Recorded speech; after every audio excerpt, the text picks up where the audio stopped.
What are you wearing? A Canadian tuxedo. Canadian I'm a hockey player. Let's go Blues. Let's go Blues. Let's go Blues.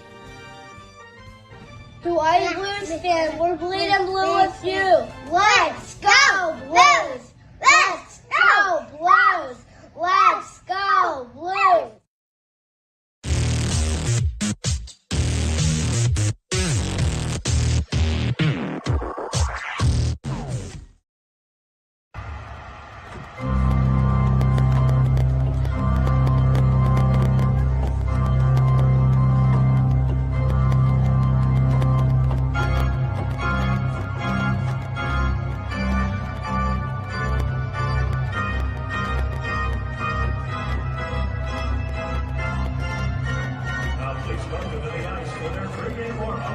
Presented by Scott Credit Union. Yours.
I guess I was muted. I didn't realize that. Hey, and hopefully I wasn't muted that long. Welcome to the BlueNote Fan Report. I am Guy, the Hawaii Blues fan.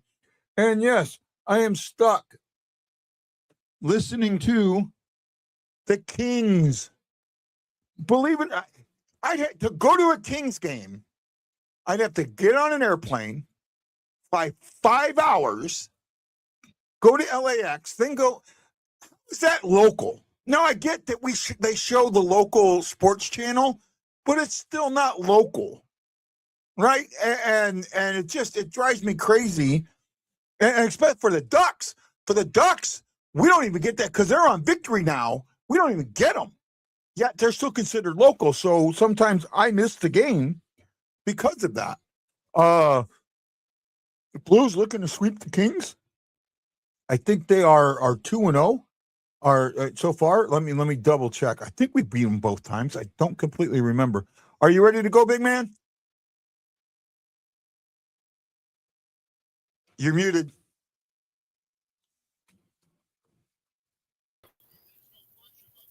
And yeah, I'm good to go. And no, sir, the Blues have lost both games against LA. And They have lost both games. Okay. Well, see, again, I misread what was on because I get to watch the Kings feed.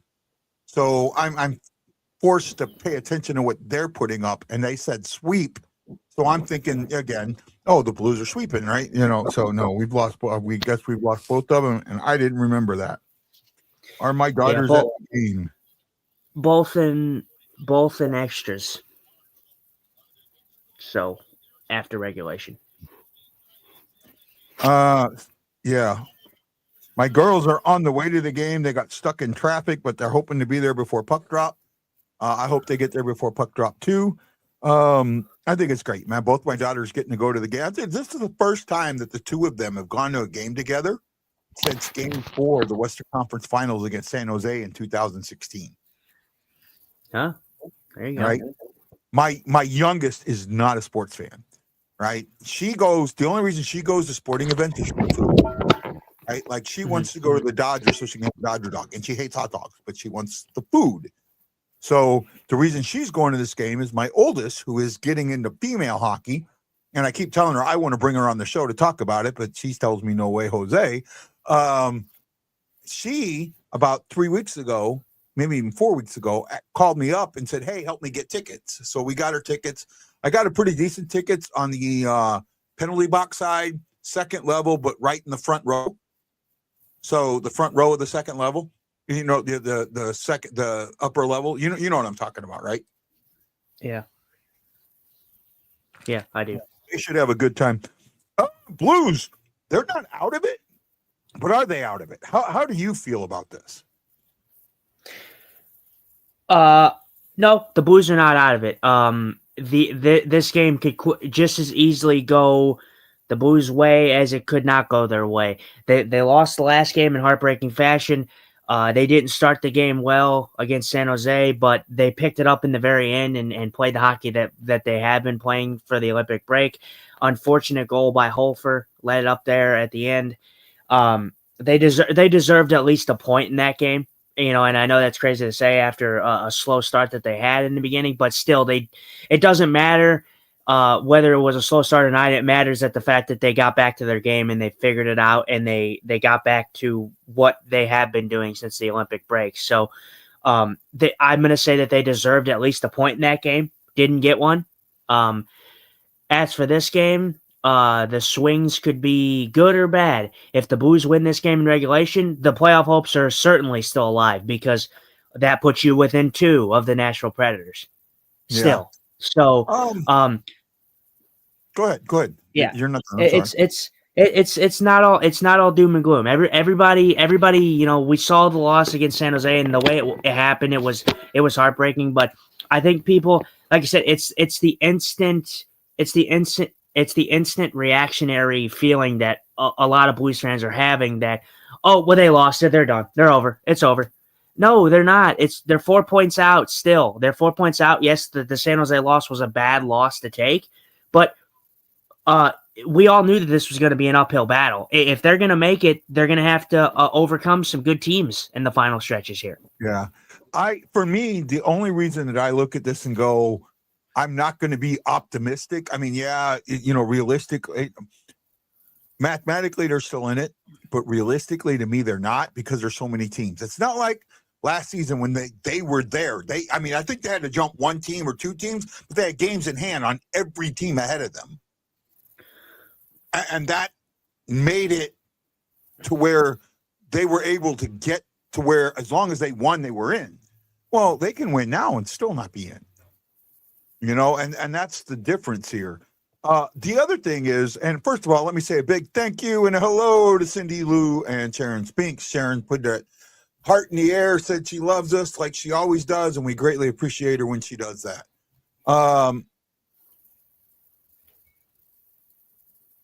Please, both of you, Hefner says, please, both of you said it was over a month ago. I didn't, but I'll let you take that. Yeah, you may not have. I don't remember. I'm going to be honest. I don't remember.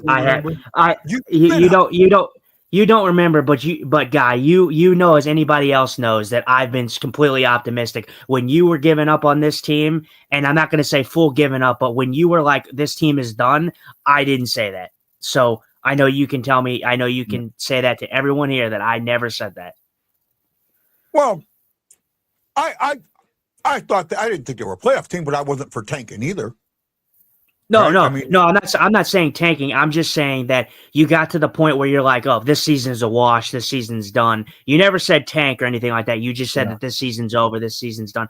I never said that. So, I get it. You're entitled to your opinion there, John, but I never said that. So, and if you can find a clip where I did say that, then be my guest. But I never said it. So I know that you've been more optimistic. I do admit this. You've been more optimistic than I have. I got and without being a jackass, I got a few more seasons under my belt than you do, and a lot more disappointment than you do. So that might be why I wasn't as optimistic as you've been. And that's fine. It's been one of them seasons, We started this season thinking that we were going to be the shit, and we started the season shit. Here it is. We're down to the last 8 games or 9 games, and we're hopingly going to move things forward and see what happens. We talked about this a little bit in the playoff format, and I brought up that Brett Hull thing with the playoff format, and hating the 8 to. There is another reason why I am so against changing this format. It is because of something that's happening right now that people don't realize. Go back and look the last 5 seasons. 10 games.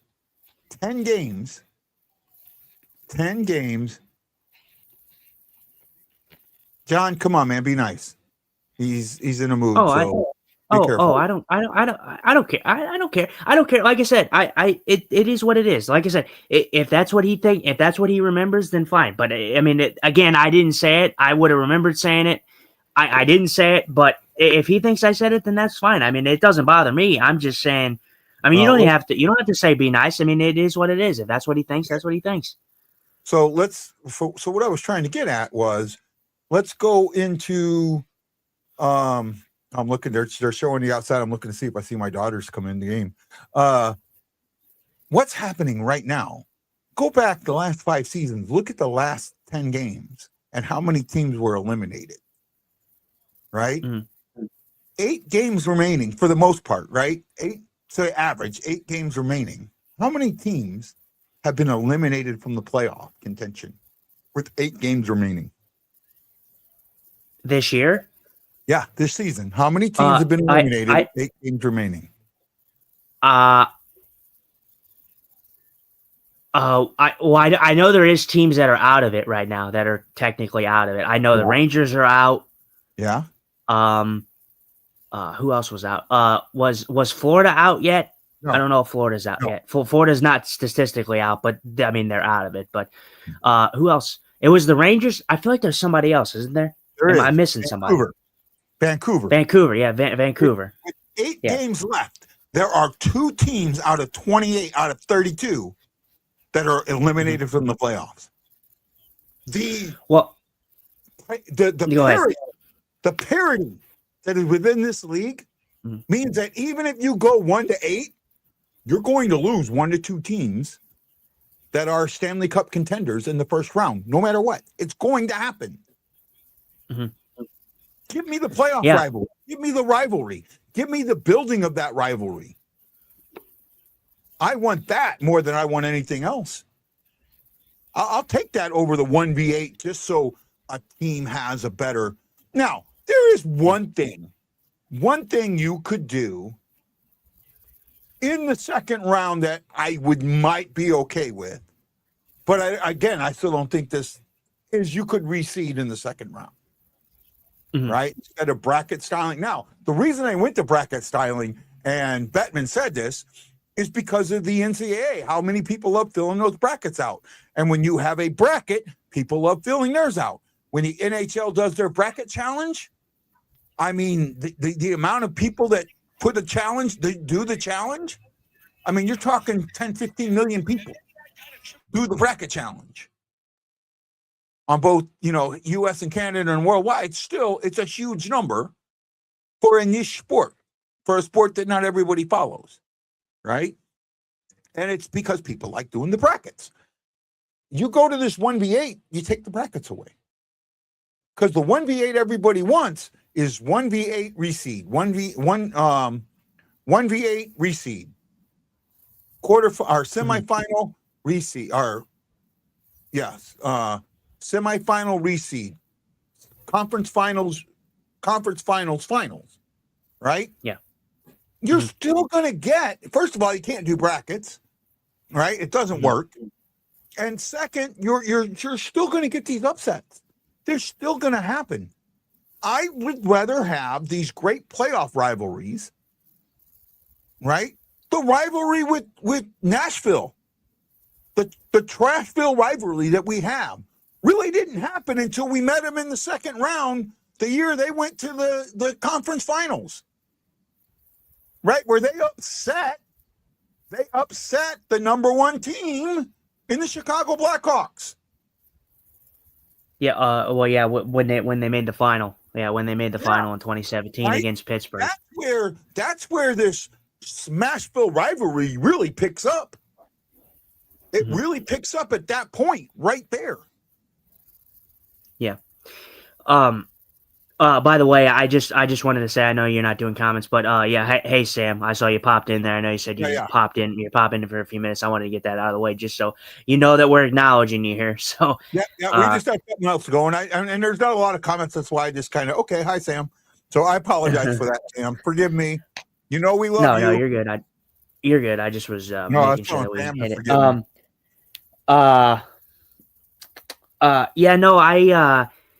The thing that's weird about this is what people don't really understand is the Blues are me and you have never been on the tank wagon. We're not on the tank wagon, but the thing is with the season that the NHL is having, it's not just the Blues that are having an anomaly year.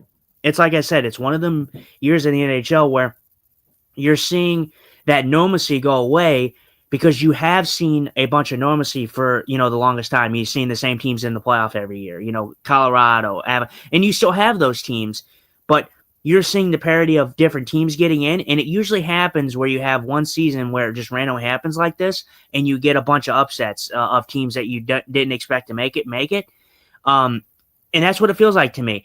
And the fact that the Blues are where they're at right now, sitting four spots outside of a playoff spot, but they still have the 5th best odds of winning the draft lottery, that tells you that that's an anomaly season. Because if you're 4 points out, you would think that you're not anywhere near having that high of a chance at winning the draft lottery, right?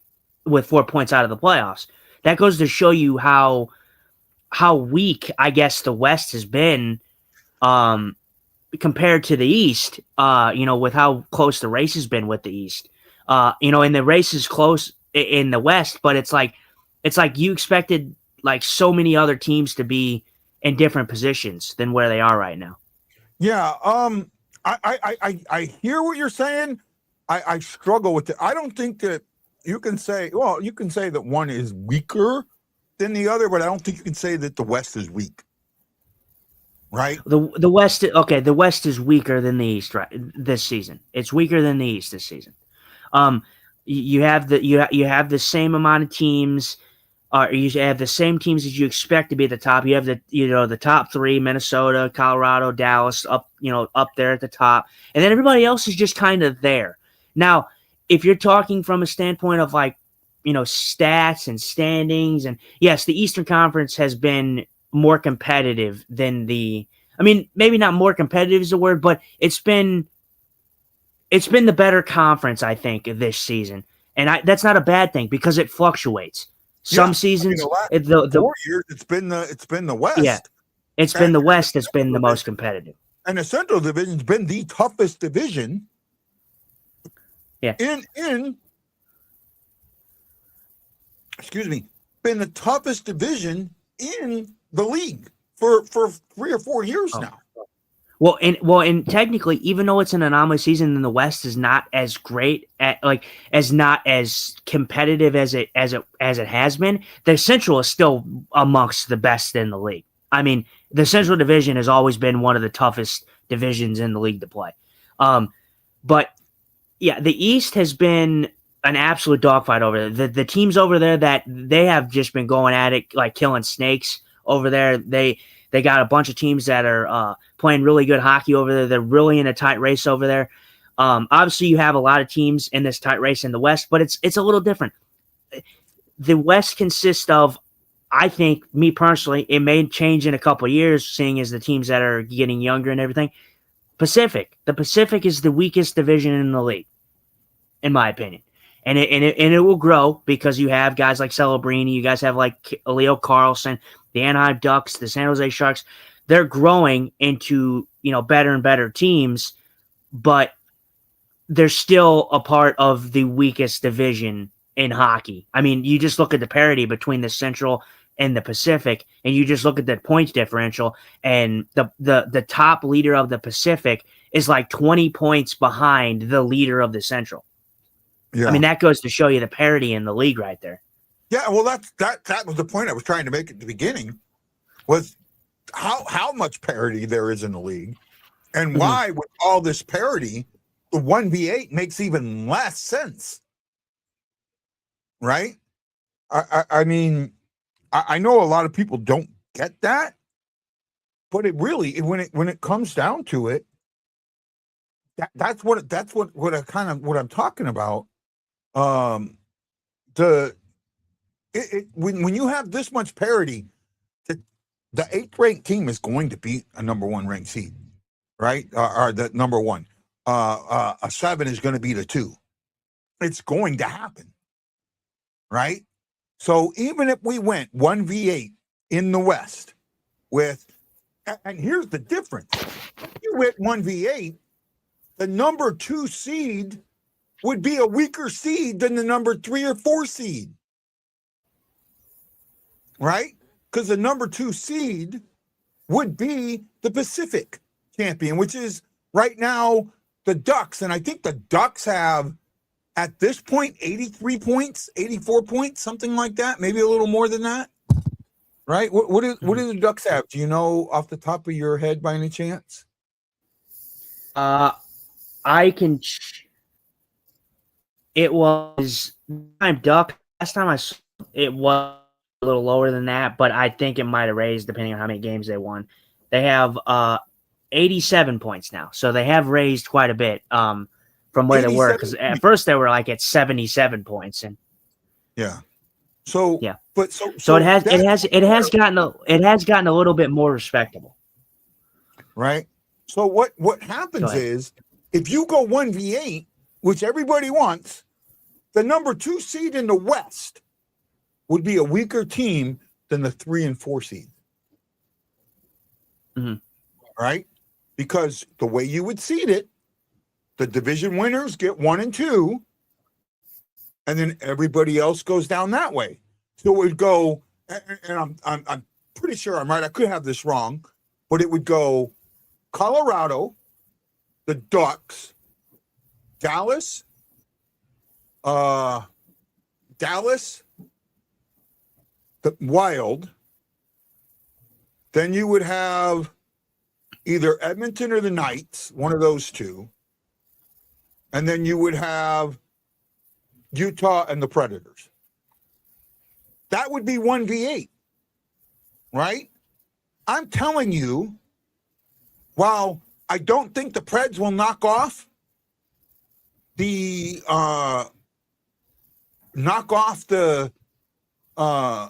Ducks or knock off the Avalanche, I do think Utah will knock off the Ducks. I do think Utah could knock off the Ducks. And then you look at who you got, the Wild, or not the Dallas. This is one of those teams that you think is, it's going to face either the Edmonton or Vegas. Those are both cup contending teams. So you're getting the exact same thing that you're bitching about. And it's going to happen every single year as long as you have parity. And the NHL has wanted parity for a very, very, very long time. Yeah. AC, that's very cool, man, that you ran into Kopitar playing Pokemon Yo. I like that. That's cool. Yeah, I seen that. Kopitar's a good dude. He says, I caught a Kopitar. So I think a Kopitar is a character in Pokemon, right? In Pokemon Go. I think so. I'm not completely sure. I don't know. I do like Pokemon. I'm not well versed in my Pokemon, but I do like it. But I thought it said, because I misread it clearly, and I thought he said that he caught Kopitar, like he ran into Kopitar while he's playing Pokemon Yo. I was like, oh, that's pretty cool. But whoa. So Wayne says, and Wayne, I gotta argue on this, man. And Wayne, I love you, buddy. He says you can't have Dallas playing Minnesota in the first round. What's the difference between them playing Minnesota or them playing the Knights or Edmonton? Edmonton has been in the Stanley Cup Finals, the last 2 years, right? It's no different. It's no different. I want the rivalry. I like the rivalry that is being created between Edmonton and the Kings because of the playoffs. Not that they're in the same division, but because they played each other for 4 straight years in the playoff. That creates rivalries. And that's why I so disagree with this 1v8, because you're going to get the same thing that you're bitching about. It does create the rivalry there. With the way that it's happened, I mean, Edmonton's biggest rival is Calgary. I mean, that's always been the Battle of Alberta. That's your main thing. And with the way I understand what you're saying, I like your Central Division analogy a little better, because with the way I mean, it does create rivalry, it does create tension between those teams. But I mean, if you look at the way that those matchups have went for those two teams, I mean, Edmonton dominated the first two, and then LA choked the last one. So it's like, I get what you're saying, but I think the Central Division is a better analogy here for like rivalries. Well, yeah, the rivalries are going to get created interdivisional because of these playoffs. But they don't get, believe it or not, those rivalries don't get made in the division in and of itself. They get made in the playoffs, right? And I was thinking about this yesterday when I was walking the store, and it was coming up to me. I remember the Norris division.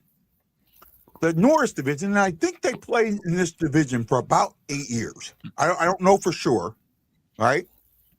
I think it was about 8 years, 7 or 8 years, maybe a little longer.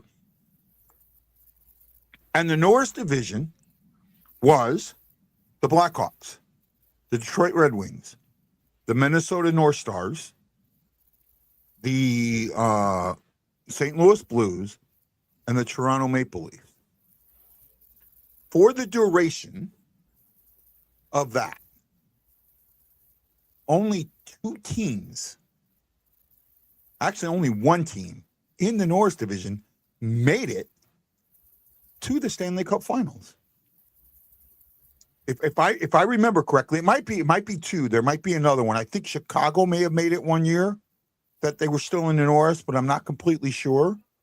But the only team that I can think of that I'm pretty sure made it to the Stanley Cup Finals during those Norris division years was the Minnesota North Stars, and they did it from the bottom position. They defeated a number one ranked, the President's Trophy winning Chicago Blackhawks in round one, and in round two, defeated.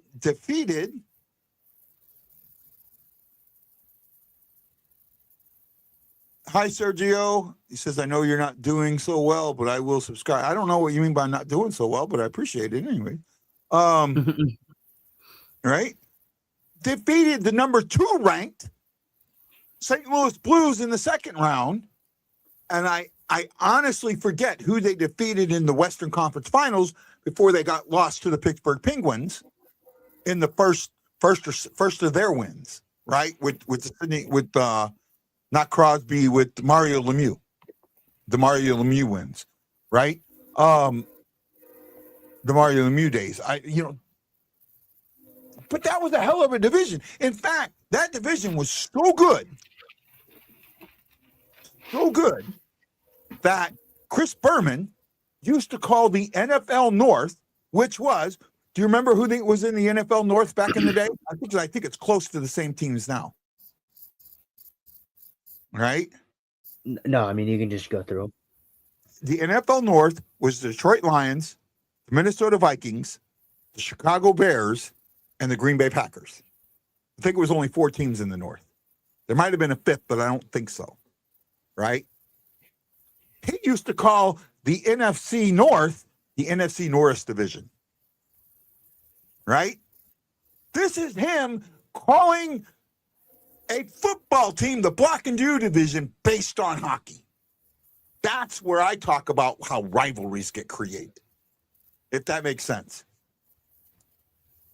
Mm-hmm. Hockey has always been whoever's playing at the top of their game come playoffs is the team that can go all the way. Very true. Very true. And if that's the case, why are we trying to take that away? Right? It's not like the NBA where only the top seed every year gets, the difference in the NBA, the difference between the top team in the league and the bottom team in the league is not minuscule. It's actually a visible, without an electron microscope, division. In the NHL, in my eyes, the difference is minuscule, right? It is very minuscule. Now, the Kings, if they win this game, they jump themselves into a playoff spot. All right? They jump themselves into a playoff spot. Oh, I get to watch John Kelly tonight. Okay, I'll take that. I get John Kelly tonight. Well, yeah, no, I remember I told you that. You're like, oh, yeah, I'm going to get the LA feed. Yeah, you get John Kelly. So, no, I probably didn't hear it. I was probably bitching about the playoff format. It'll be, like I said, it's gonna have high stakes. Obviously, everybody sees the Blues as out of it. If the Blues win this game in regulation, you first of all, you take away points. You take away the 2 points from LA if you win it in regulation. You gain 2 points. You're 75 points at that point. You're 2 points behind Nashville. If Nashville continues to skid, that they're going to struggle. No one's taking. The problem is no one's taking that spot. No one's taking that final spot. It's all up in the air right now. So there's not a team right now that I'm saying is playing good enough. The Blues lost. The Blues lost the last game, but as for like all the teams that are in that race right now, the Blues are the best team playing out of everybody in that race right now, and they're not in a spot. But that's because they struggled coming out of the gate in October, November, December, stuff like that. But the Blues, as of right now, are the best team in that Western Conference race, or the wild card race. Sorry. Yeah. But so everything is not doom and gloom. It's not over yet until the season is completely done. And I know a lot of people put stock in the Colorado games. And yes, Colorado is going to be challenging, but the problem is Colorado has already clinched. So I'm not saying that's a free win or anything like that, but Colorado is already clinched. So that means that they're not going to be as hungry as the St. Louis Blues will be when they play them. So that I will say that with confidence, because a young team in the St. Louis Blues who are playing good hockey, playing with confidence. That game that we saw in Colorado earlier this year when the Blues were just pitiful and they didn't have freaking any shots on net, that's not going to happen again. It's not going to happen because the Blues are too hungry right now. What the Blues did on their app and the schedule? No, I didn't. Go look at it. Go look at the schedule for the Colorado games. Okay. I want you to see this before I bring it up. Did they put a water bottle on it? No. Almost as good. Almost as good. Okay. I'm glad that you got that reference when I said. No, I got it. Let's see here. Schedule. Nope. Wrong button there. Wrong button. Where is it? Where is the schedule? Oh yeah, here it is. Oh, is it the old logo? They put the Nordiques logo. Yeah, the Nordiques logo. Oh, I loved it. Oh, by the way, I got to say this. I absolutely freaking hate April Fool's Day. I hate it with a passion. In the St. Louis, in our group, the Hawaii STLBlues fan clan, which is the BlueNote Fan Report, even though it has my name on it, it's part of the BlueNote Fan Report. Someone put a April Fool's, but didn't put it that way, said that the St. Louis Blues have traded Jordan Kyrou and Dylan Holloway to the Vegas Golden Knights in exchange for Jack Eichel and Ivan Barbashev. My question is, A, is that a believable trade? And B, if that was an offer, would you take it? Well, first, I was just before you said anything, I was about to say I really hope you didn't fall for that. But I hope you didn't. For about 10 seconds, and the only reason I didn't like jump in on it was because of trade deadline. If April Fool's would have been before the trade deadline, yes, I would have jumped all over it. Yeah, no, it would have had, but I was like, I saw it too. I saw it on there too, and I'm like, oh, dude, this is just completely April Fool's. I saw it. My feed was just flooded with a bunch of April Fool's stuff. People trying to get people. Yeah. Honestly, had been fired after one game. It's well, and then I saw one where one was like, oh, Blues giving captaincy to Jordan Bennington, something like that too.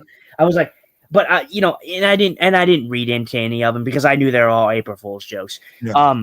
But the thing is, would that be a realistic trade? See, for me, no. I guess the first question is it realistic? No, it's not realistic because I don't think that trade would ever become a fruition. I don't think. And see, the thing is Jack Eichel is a fantastic player, and I just don't think the Vegas Golden Knights would ever just give him up like that. Holloway, I like Barbashev. I've always liked Barbashev. I think he's a blue collar guy. Barbashev was the guy that traded in that when everybody got traded. That I was like, that's the bad move. If you want to get younger, trading him is the bad move. Especially, I think what you got for him was a 3rd round pick, right? And Zach Dean. You got Zach Dean. Yeah. Right. Which he hasn't come to fruition yet either. But Barbashev was a guy I didn't want to see go. But the thing is I like both guys. I like Eichel. I like Barbashev. I just don't know if I'm doing that trade. And like I said, the first question was, is it realistic? I just don't see that trade ever come. I don't even think that trade would ever even come to fruition, to be honest. I don't think the Vegas Golden Knights would do that. I don't think now, as for like a change of scenery for Jordan Kyrou, I'm kind of okay with it. For me, also with Jack Eichel, he's a fantastic player, but Jack Eichel, he's not some like angel by any means, if that makes sense. Like Jack Eichel's kind of a big head. He's kind of an ego. He has a big ego, and I don't know if I particularly want that on my team, but I can understand for the skill wise why you would want Jack Eichel, if that makes sense. My daughters are going to watch Puck Drop up close. And they sent me a couple of pictures of the game, like really close. I'm real happy. I'm really excited about this. That's good. Glad they get to go. And yeah. So for me, and we're about to have Puck Drop. So Puck Drop, for me, the part of that, first of all, I'm not giving up Holloway. And second, Eichel is an injury concern. Injury concern.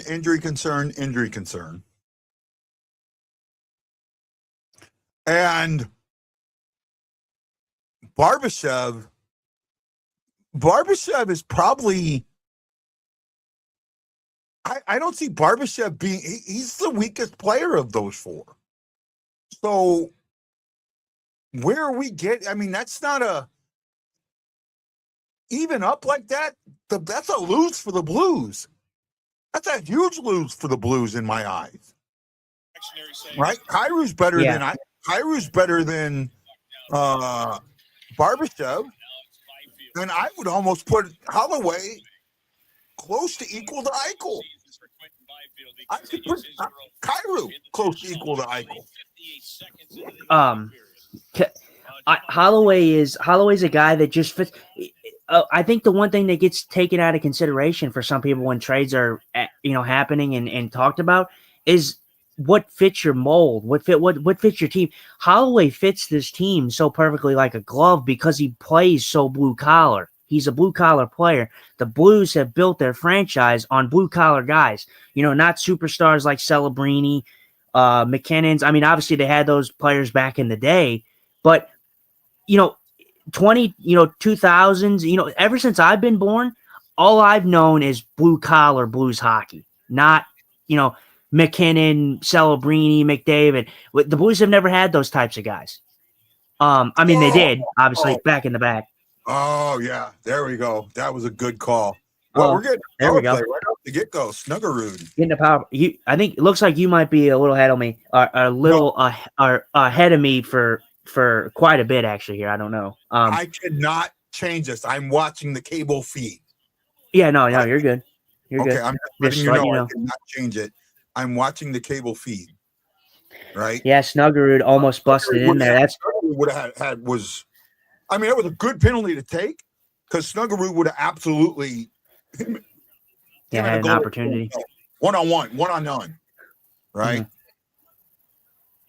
So I love the switching that they're doing. Like, obviously, they didn't change anything besides the goaltenders. I'll be honest. Here's my thing.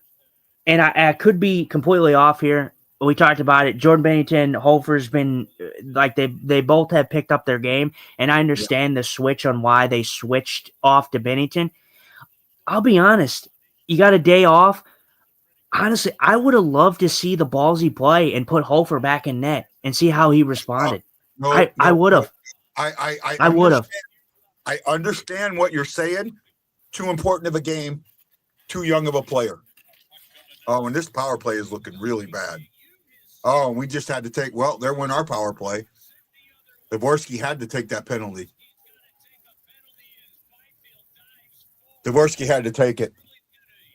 I'll have to see this though because Byfield's a known diver. So let me see this before I judge on if this was actually a penalty or not. Because it was. Byfield is a diver. Yeah, but he prevented he definitely prevented a breakaway. Now maybe not so much. Oh, well, I can see it was a delayed fall, but he did get his skate in there. He did get his stick in there. It was a delayed fall, so maybe you could call it a dive. But it was a delayed. He did get his stick in there, and it was a delayed fall. I don't completely know, but.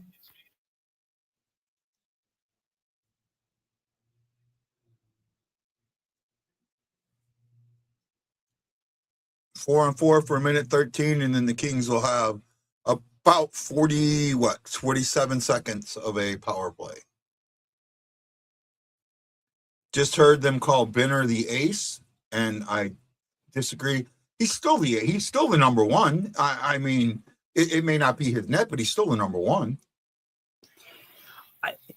The reason I say it, and like I said, I understand why you disagree, but again, Hofer is your future. You need to, like I said, it's about the Sesame Street safe thing. Like, don't play it safe, man. If you like, the Blues have nothing to lose at this point. Obviously, you're pushing for the playoffs, but if Hofer can't rebound, then you know what you're getting a little bit.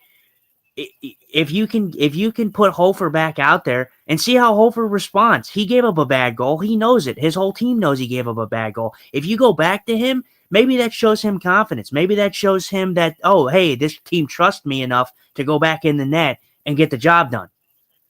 That to me does more in my eyes. It's sad because now he's taking on the Ducks, which are the better team. He's taking on the Ducks. He will be the guy in that because they are going 1-1-1-1. He will be the guy against the Ducks, and then they will split the home and home. I would think that Binnington gets the away and Hofer gets the home. Right? I could see, and I'm okay with that. Like I said, I'm not hurt. Like it's not something that I'm hurt by any means. Like I don't care that Binnington's in this game. I'm just saying that if I wanted to be ballsy, and first of all, the Ducks, I think, are the better team, playing wise compared to the LA Kings. But I think that even if I gave Jordan Binnington the game against the Ducks, I think he would be okay against the Ducks as well. I don't think that I'd have to worry too much. I just was thinking of a standpoint of hey, how do you get some growth out of, Hofer, continue to see that growth. And I think it's, hey, put him back in the net after he had a not so stellar performance and see how he responds. See if he has another bad game. And if that's the case, then sadly, you take the risk of losing a game. But at the end of the day, the Blues it looks like an impossible feat right now that they're going to make the playoffs. So you might as well just take the chances when you get them. It's not that I disagree with you, but I kind of agree with what Kelsey's saying here. They've been alternating. Why change it to mess with Hofer's head? And I kind of agree with that. Jason Mosman says the Blues should win tonight. Kings are a good team right now, and they are super vulnerable at home. I do not want them to make the playoffs. They're being propelled to wins and are competing because of Panarin. The Kings. Oh, he doesn't want the Kings to make the playoffs. Okay. Oh, I don't either. The Kings. I'm telling you right now, it's pointless. I'm sorry. I don't mean to be negative, and I don't mean to sound like some type of homer. And this isn't just because all the Blues are in the race. LA making the playoffs does nothing for me. It does nothing because LA is going to be another first round exit. They have shown us on numerous times that they can't get it done in the playoffs. They've shown us numerous times a year. I don't want to see LA in the first round again. That's an easy matchup for Colorado, especially. If they can't, I don't know if that's an easy matchup. I whoever faces Colorado, I want them to be a playoff tested team, right? Because a playoff tested team is going to know how. They're not going to lay down and just be happy they got there. Exactly.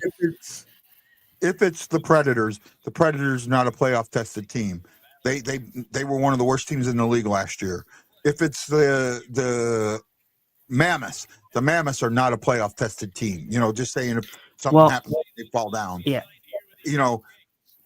Most of the teams there that are in this fight, only one or two of them are playoff tested teams, right? Which is why I said that I wasn't trying to be biased.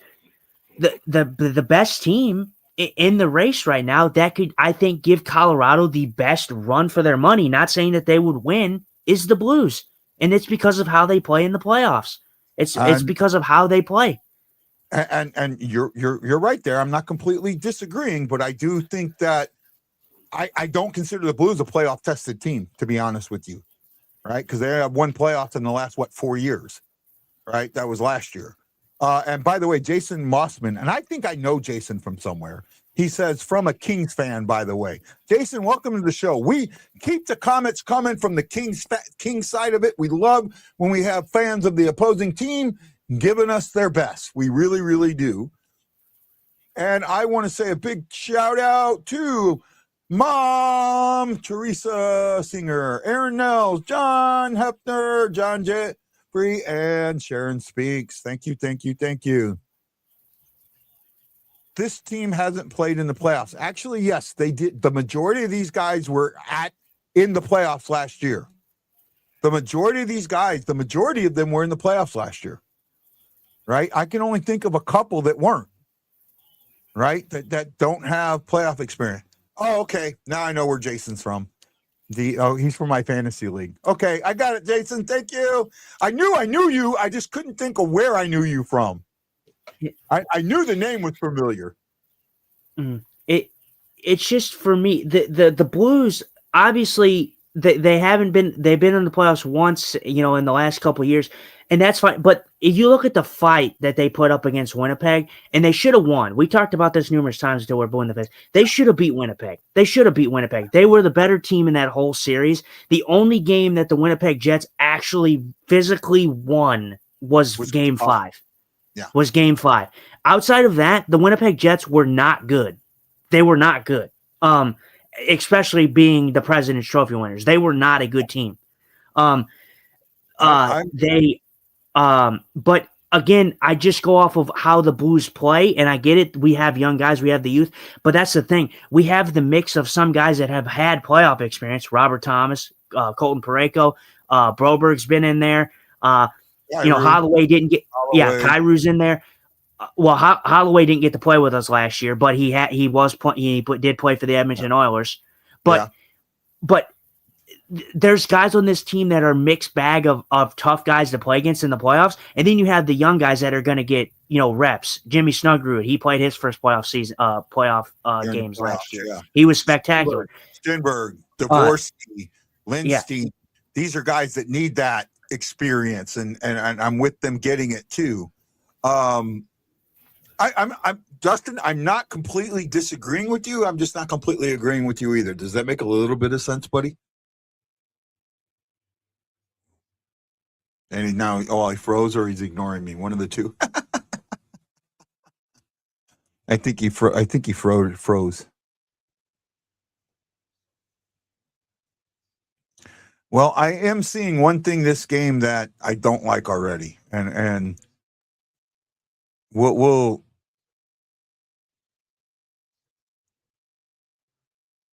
oh, nice. Hopefully Justin will be back here in a second. I'm gonna pull him out until he refreshes or does his thing. There is something that I'm seeing that I don't like, and I wonder if you guys are seeing it. Tell me if there's something you see from the Blues play that you're not happy with right now. Let me know. Let me know. Let me know. Let me know. Oh, let me know. By the way, Sister JJ, next game, Friday's game, I will have your horn. I will have your horn. I got to change how I record it, but I will have it. I will have it then. I was working on it, and then I didn't realize that I could change the file format. All right. So hopefully we'll get it. A physical, fast team challenges the Avs in the playoffs. I agree with that. You good, bud? All right.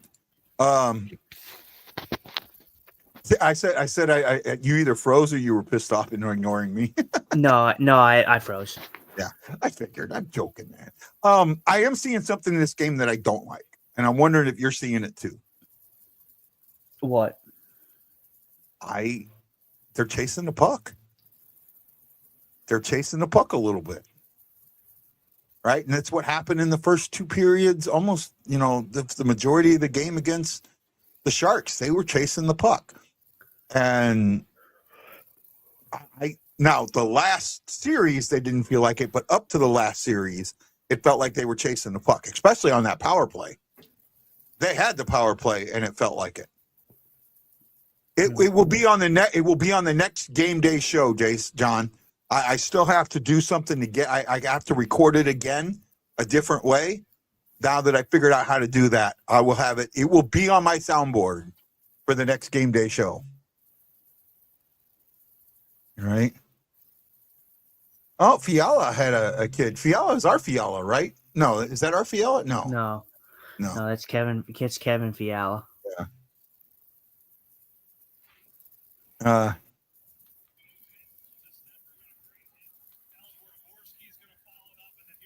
Oh my goodness. No, yeah, I mean, I just was saying, like I said, if long reach. Yeah, I just was saying if I look at just the teams that are in the race right now, and I look at them from the objective standpoint of, what they have on the team, what you could possibly see from them as a simple, game style. You have Nashville, LA, Seattle, St. Louis, and San Jose.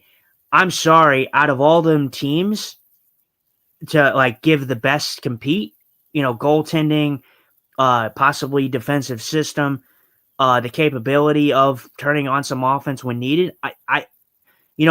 San Jose, they're going to get better. They're going to get better as a team, but they're still young. That experience is going to catch up with them. It kind of has, as you've seen. They haven't been playing the best of hockey. They were playing prevent defense in the third period. That's why the Blues tied it up, and they were dominating in the third period. The LA Kings, I mean, they just, I don't know what way the LA Kings are going. Seattle, they've been kind of struggling to win games. And the Predators, they had their 5-game win streak, and then they've been on a losing streak as well. So it's for everybody to take. It's for anybody to take, in my opinion. I'll agree with that. I can get on board with that. I can get on board with that. Well, and actually, I think my biggest selling point, if you want to hear my biggest selling point on why I think the Blues give the best chance, I think it's a pretty simple one. I think there's only maybe one other goalie that can rival the guys, but it's the goaltending. Both goalies, Hofer and Bennington, if they play like they have been, they've been playing great. Do I trust that tandem over San Jose's tandem?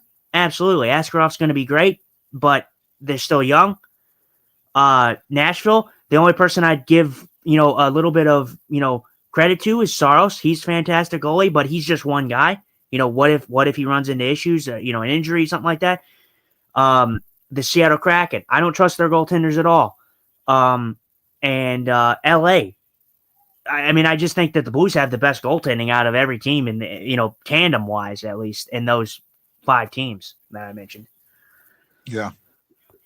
No, I do see that, and I'm with you. Especially, you can't go wrong with playoff Bennington. Playoff Bennington is just a different beast. That is true. And be honest. So let's for the sake of argument, saying that the Blues make the playoffs, who starts game 1?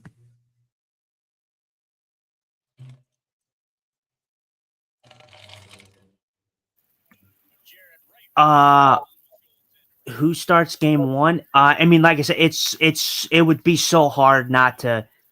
It would be so hard not to start Jordan Bennington. Jordan Bennington's your guy that's so big in the playoffs.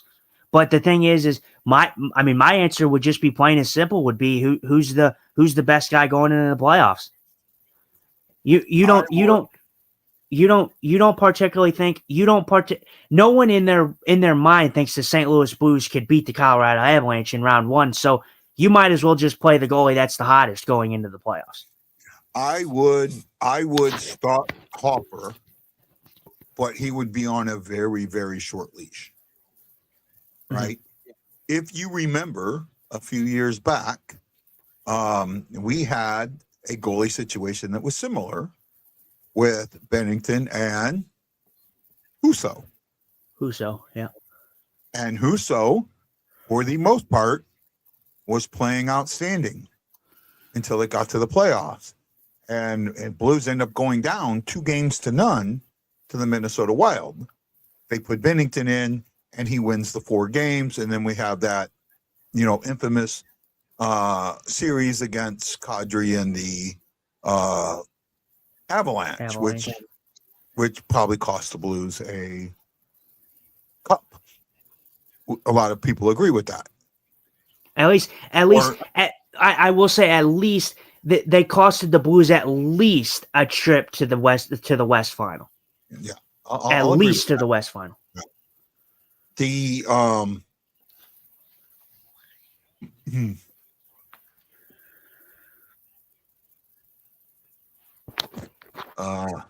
God, I hate when they put up things like that. I go back to that series and I go, okay, we start Hofer, but you're not going down 2-0 to Colorado and coming back. So I start Hofer, but he's on a very, very short leash. Like if they get ahead, if the game hits, if he gives up 3 goals before the end of the second period, he's pulled. His leash is that short. Right? And I don't care how many goals the Blues would get to score. He gives up 3 goals in that before the end of the second, I'm pulling him. And I'm putting Bennington back in. At least that's the way I see it. You took Adam axe throwing, and he didn't kill somebody or he didn't injure himself. That's a surprise there.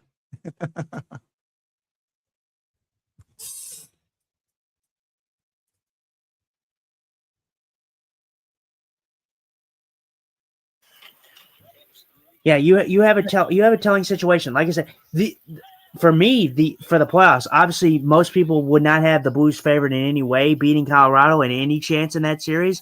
But shockingly enough, the first 2 games in Colorado are huge, because if you you're looking for at least a split. If you can split in Colorado in one of the first two games, or if you somehow miraculously, and I mean miraculously, come out of the gate hot and you somehow beat both, if you can beat Colorado in both games in Colorado, Colorado's that now. I'm not going to say that Colorado's inept and incapable of coming back in that series, but you made it a lot harder on Colorado to come back. If you beat Colorado 2 times in Colorado in the first 2 games, oh baby, and going back to St. Louis, yeah, you're setting yourself up for a good time. But that's just an if. Most likely you would be looking at least a split, a 1-1 split. Yeah. You got to have a split. You absolutely got to have the split. I mean, if you don't have the split, you're not making anything happen, right? You got to have that split, bare minimum, at least in my mind. Sorry, I'm looking for something. No.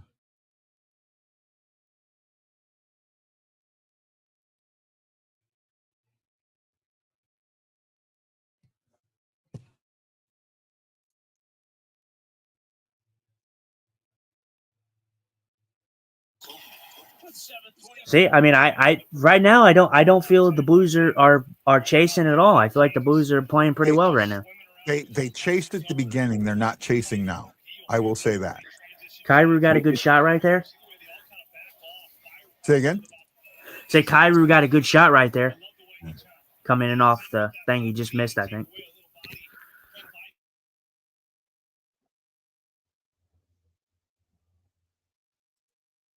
Here you go. This is my daughter's seat. That's where they're at. Right off one of the blue lines. Not super up high, but up high.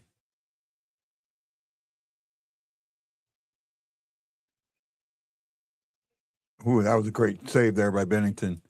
Shockey says we will win a close one and the Avs will kick our butts in one. I could see that.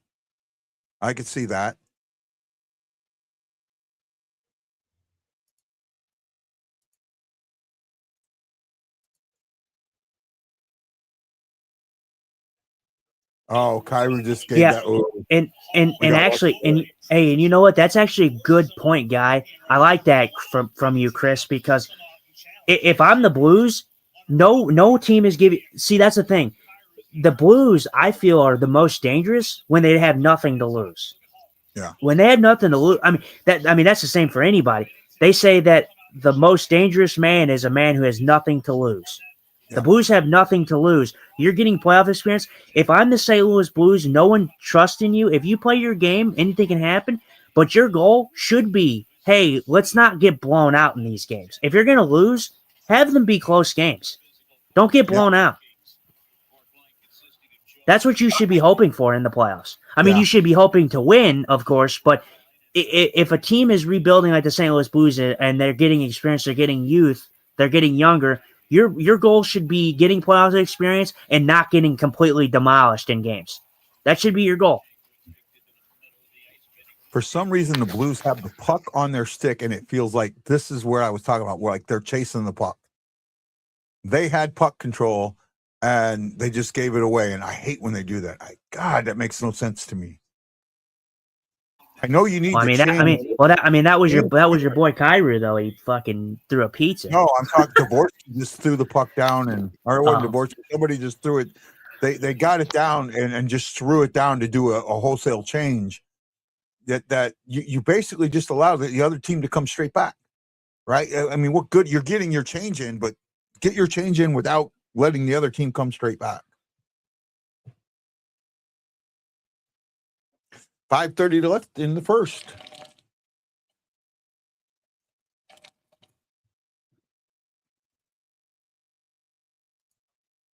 Been a fun show so far there, bud.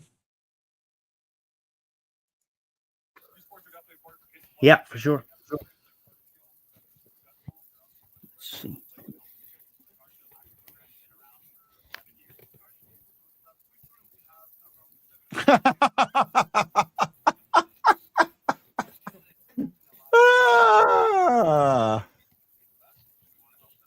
Yeah. Justin, the most dangerous man is your pissed off mother. That's what she What did you do said. to That's piss what I off heard. mom? What did you do to piss off mom, Justin? Oh, I didn't do nothing. I'm a good kid.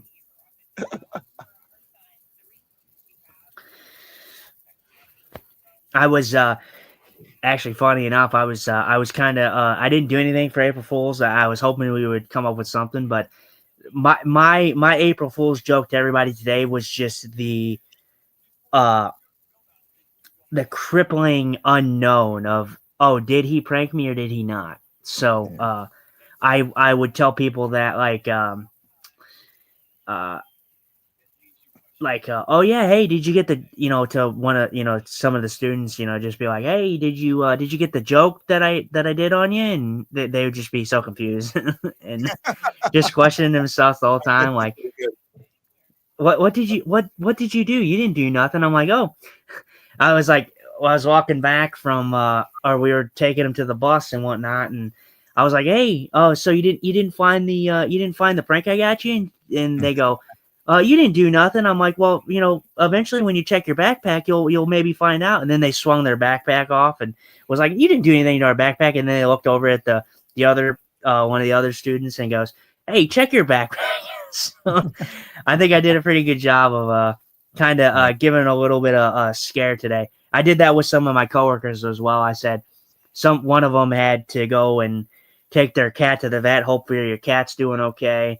But before they left, I said, hey, did you find the spider? and they were none too pleased because they do not like spiders. And I hear them. Yeah. Go ahead.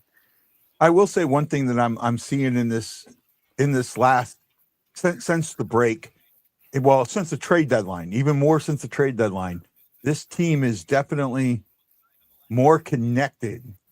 Like they know what they're doing. Oh, Broberg got tripped up. I mean, hopefully he's getting a penalty, but he went down hard.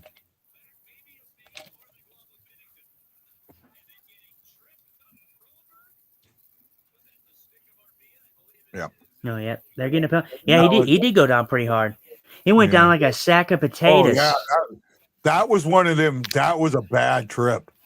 See, that's one of them trips that I think should be a 4-minute trip, right? I mean, but you kind of get into murky waters with that. We already know how inconsistent everything is. But that's a dangerous trip. That's a dangerous trip when you do it like that, where there's a lot of times when a guy is tripped, he kind of knows he's getting tripped. But in that case, there's no way Holloway or Broberg, pardon me, knew he was getting tripped, right? That's what makes that so dangerous. That's why he went down so hard. Does that make sense? Yeah, no, I hear you. For me, I think because Robert Thomas is on the boards with Armia. Yeah. And it's kind of hard. I mean, Armia, Armia is not trying to trip him there. He just throws his stick out. And it's not like a malicious thing. I think if you have that type of discussion of like how, a gray area of like, oh, is that a 4-minute trip? I think a trip is just a trip. I get it. Some are harder than others. I understand what you're saying, but like, again, Armia is wrapped up by Robert Thomas. Like he's not being held or anything, but he doesn't have really any control. He sticks his stick out and he gets it right in the skates. So this is my issue with penalties, right? Oh, Dvorsky. Yeah, good miss. Yeah, Dvorsky had a good miss there.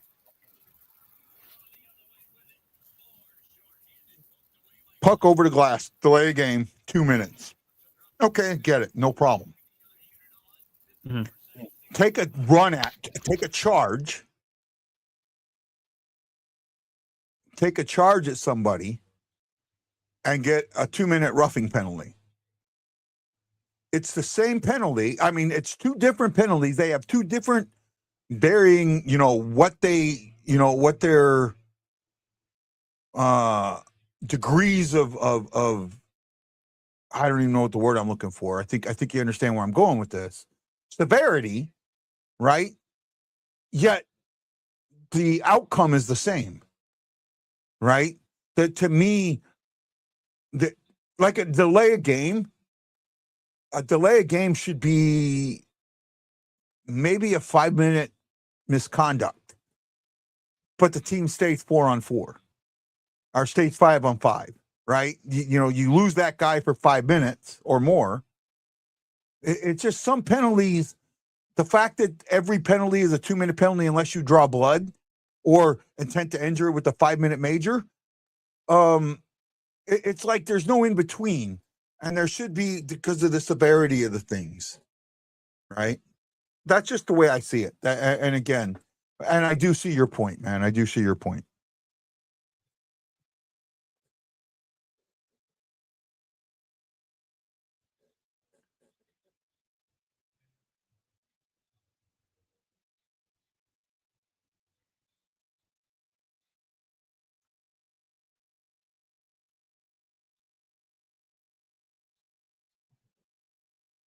Berggren will be part of this team next year. I am absolutely certain of it.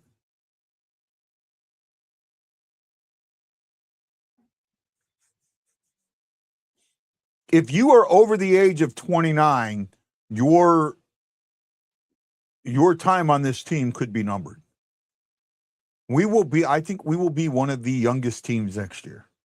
The only player that I think that's not completely true for is Parayko and maybe Bennington, but I do think Bennington's days could be numbered too.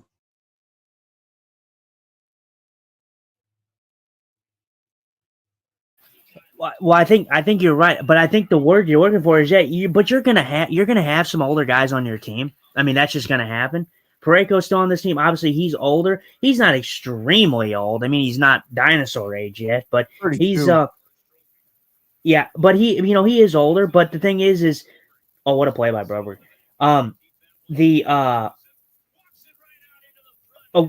What is it? The Blues. I think the word you're looking for is the age average is going to be very young for the Blues. Yeah. Not so much as far as like the youngest team. I mean, I think they will be one of the youngest teams in the league, but I think it's the average, the age average is going to be very young. Well, Kelsey, you're right. Technically, all of our days are numbered. But I just mean that some guys' time on the team is going to be a lot shorter than it possibly thought it was going to be. Well, and we're forgetting about somebody else too. We're forgetting about Cam Fowler. Cam Fowler is older, I think, than I think he's older than Parayko. I don't think so. Could be wrong. They're close. They're close. If they're not, then they're close because Fowler's been in this league for a long time. Parayko is 32. Fowler's 34. You're right. Yeah. Hall is 34. But Hall's as good as he's been. He's a UFA. I don't see him coming back next season. He was in the AHL most of the year. He's not coming back next season.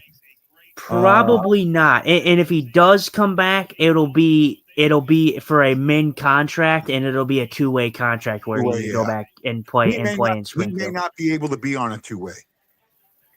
He may not be able to be on a 2-way.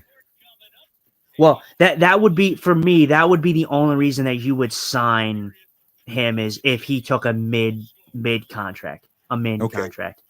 Here are the guys that are over the age of 33 on the Blues. Here's their ages. Kyrou, 27. Thomas, 26. And this is as of today. Bushdavidge, 30. Suter, 29. Druin, 31. Druin, he probably will get traded in the offseason or early next season, I think. Neighbors is 24. Holloway's 24. Berggren is 25. Torpachenko is 26. Sundqvist is 32. Sundqvist will not be on this team next year. Snuggerud is 21. Stenberg is 20. Dvorsky is 20. Walker is 32, yet he will be on this team, but his capacity may change. Finley is 23. Finley's going to be on this team. Parayko, 32. Parayko will stay on this team and more than likely. Broberg is 24. Fowler is 34. Fowler is interesting. Fowler, well, seeing as he put it this way, Fowler's not going to be your big point producer, but Fowler's been Fowler pledged his allegiance to St. Louis, and he was thankful, and he wanted to stay in St. Louis. And again, it's the same with Parayko. You don't just get rid of guys like that. You know, if they want to play here and they want to play for the crest, I get it. It's a business, is all that. But he signed his deal. The deal for Fowler is not that far, off from being that fresh. Like it's still pretty fresh in all our minds. Yeah. So he's going to be on this team. Fowler will be on this team. Well, he's got this season. He has a 4-team trade list. There are only 4 teams he could be traded to, and then he has a full no trade clause all the way up until January 1st of 2029. So the 28-29 season, then it goes to a 15-team no trade clause for the remainder of the year. Kind of interesting how they did that. But Hall's 34. I don't see him signing a contract and coming back with the Blues. Tucker's 26. Lindstein is 21. Mayu is 22. Kessel is 25. Kessel will probably not be on this team. Kessel and Tucker will probably start the team down in the minors again, unfortunately.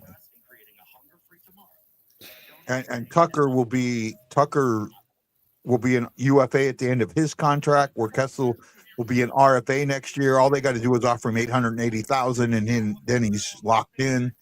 So yeah, again, I just see the guys that are over 30 leaving, and guys under 30 coming in, making us one of the youngest age-wise teams in the league. Yeah, I mean, for right now, honestly, on your back end, you have some older guys there, of course. You have Brober, who's younger, Mayu's younger. But right now, your guys that are playing right now, like Theo Lindstein's in there, he's young, he's going to be on this team. Parayko's doing a good job playing with Theo and helping him with his development, which I think is a perfect role for Parayko. The bottom pair of whether you put Kessel there, Tucker, you're going to have Fowler there probably. Fowler's going to be your placeholder, at least on that third pair, and he's going to play with either, Tucker, Kessel, Hall. The problem with those 3 guys is they're going to be placeholders, and they're going to be placeholders for one man, and his name is Adam Yurchek. Yeah. That's some of these guys are not going to be here. Like, I think for me, I don't hate him. You don't hear his name that much, and if you don't hear his name, it's okay. But Matt Kessel, I think the Matt Kessel experiment is pretty close to done. We kind of know what we got in Matthew Kessel. He's still young. Yes, they're 25 years old. But again, Tyler Tucker, love him. He's a fighter. He gets it done. But he's a defensive liability sometimes. Same with Kessel. These guys are going to be placeholders for the real man who's going to be coming up eventually, and that's Yurchek. Yep. No, I'm with you. I kind of agree with you there. I do. And we're just looking at some things. Kelsey says, I know what you mean. Just some darkish Catholic humor for you. Love you, Kelsey. We love you. We got to bring you on. I think I want to bring you on for one of the Colorado games. If you want to come on for one of the Colorado games, Kelsey, you're more than welcome.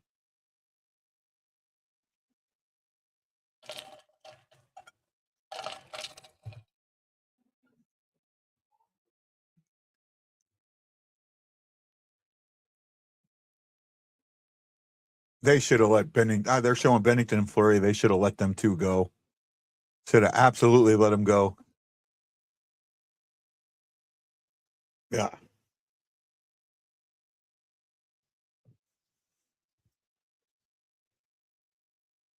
Well, let's go over the stats. Shots are 10-6 in favor of the Blues. There were no goals, but a couple of penalties. Dumoulin takes one at 125 for hooking, but Dvorsky also takes one at the 2:12 mark, negating that for holding. And then Armia takes a late one at the 15:19 mark for tripping. And there was, and that was about it. So as far as the rest of the stats, shots were 10-6. Blues had 27 attempts to 13 for the King. Blues had 5 hits. Kings had 13. They were out punching and a hitting and a scratching and a crawling. Blues held the puck a lot. Blues gave it away 8 times. Kings gave it away 5. Again, Blues were holding the puck a lot. Blues took it away twice. Kings took it away once. Blues blocked 3 shots. Kings blocked 10. Face-offs, 8-6 in favor of the Blues, almost down the middle, 57% to 43%. And that about covers the stats. Big ol' thank you to Tad Dieterman, Chris Shuckey, Teresa Singer, Aaron Nell, John Hefner, Sister JJ, and Sharon Spinks, the other mom. We love you, and we think about you all the time. Thank you for putting those thumbs in the air and showing me that you care. Putting my hands in the air like I just don't care.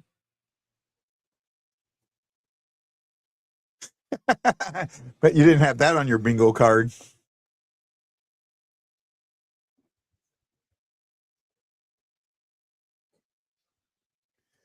Oh my goodness, I hate these commercials. Why did they have to do this to me? Why didn't I get the Blues feed? Why didn't I get the Blues feed? Make me an unhappy camper. Where you guys at? Only three games today. One other game going on. Actually, all three are going on right now.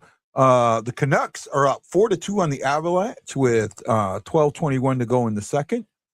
And at the end of one, the Sharks and the Ducks over on TNT is dynamite. And HBO Max is tied at 1. Ooh, ooh, ooh, ooh, ooh, ooh, ooh, ooh, ooh, ooh. We're gonna have some fun tonight. Crypto.com arena. The Blues are facing off against the Kings. It's the first intermission.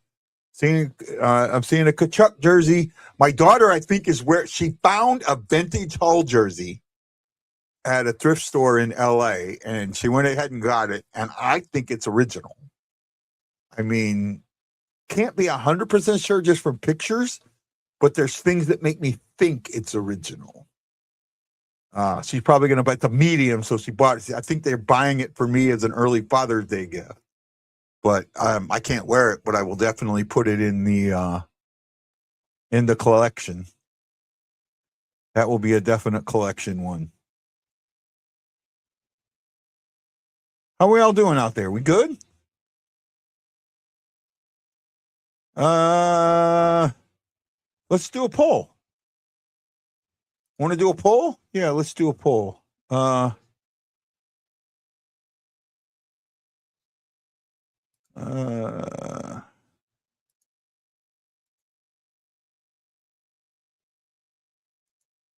Dun dun dun dun dun.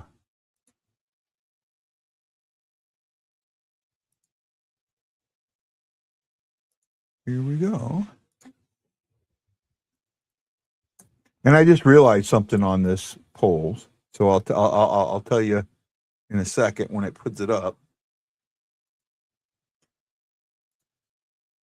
So I'm going to post the poll, and it says put the number. If you put the number, just the number in the chat room on either Facebook or YouTube, it will then count that as a vote on the poll and then show on the poll. So here we go. Who scores first in the second period? The Blues, the Kings, or no goals? Who scores first in the second period? The Blues, the Kings, or no goals? Put a 1 for the Blues, put a 2 for the Kings, and put a 3 for no goals. How's that sound? Here we go. Kelsey, knowing what you do for a living, yeah, I can see your week being long. I really can. Don't forget tomorrow night. Do not forget tomorrow night. Tomorrow night. How many of you know what tomorrow night is? Shockey puts a 1 up. He thinks the Blues will score first tomorrow night. Do you know the way to San Jose? Tomorrow night. Tomorrow. I love you. Tomorrow. 'cause you're only a day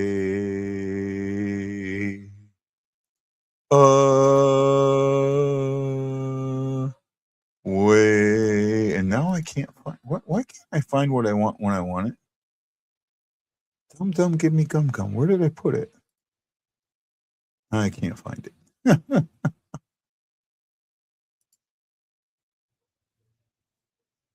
Tomorrow night. Put it in here. Maybe.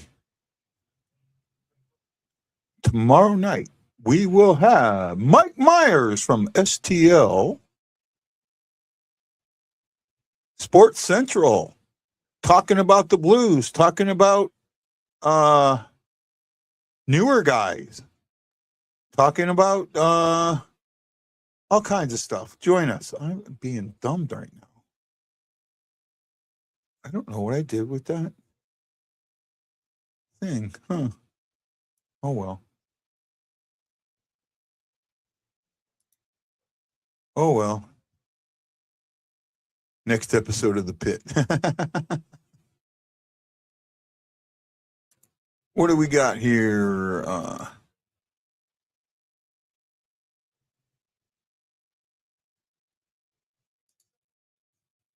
Here we go. I got the poll running now. Hopefully it'll show. It did before. It kind of showed me. I think it goes until I stop the poll. So we'll run the poll until the end of the period, and then we'll see. See if it puts the number, puts what you guys put there. Because I saw it earlier. Right? Yeah, Dvorsky, if he could have got that one up in the air, that'd have been in the back of the net.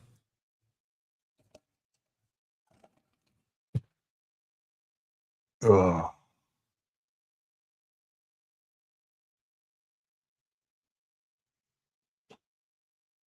Sister JJ, Kelsey, Shucky. Where did you go get those jigs at? Where did you buy them from?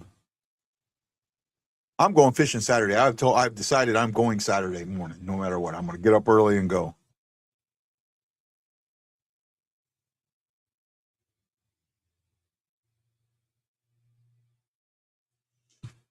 Going to get up and go. Maybe I'll get lucky. I'm also going to, on one of my reels, I'm going to tie a wacky worm and just practice it so I can learn how to do that better. I'm going to try and practice the wacky worm. Wally World. Okay, that makes sense. That makes sense. What else we got? I don't know. Just wait. Hoping Justin come back. I'm sorry, guys. I got to use the restroom. I'll be right back.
Okay, I'm back. I'm back. Back in the saddle again.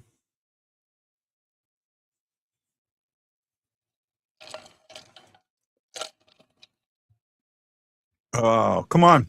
If you're watching, vote 1, 2, or 3. Put a 1 for the Blues, put a 2 for the Kings, put a 3 for no goals.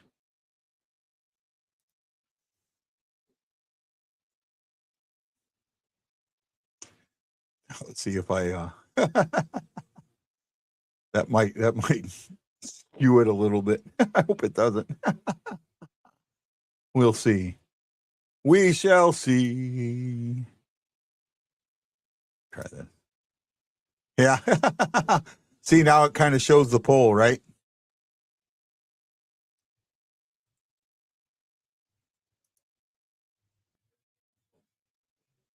That was interesting. I skewed it. I guess Chris's 1 and Kelsey's 2 didn't come in. I don't know why. Oh, because the poll might have been stopped. Chris, hit your 1 again, and Kelsey, hit your 2 again.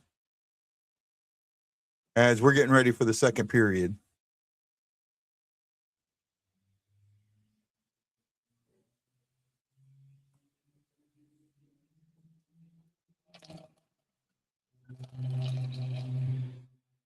Report my comment. What comment?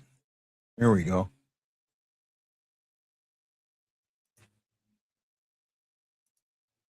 There we go. See, now it worked. Oh, well, at least it showed Kelsey's. Didn't show the other one.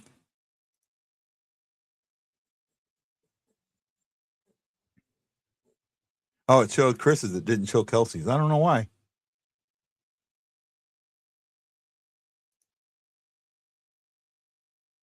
Oh, my 3 for no goals.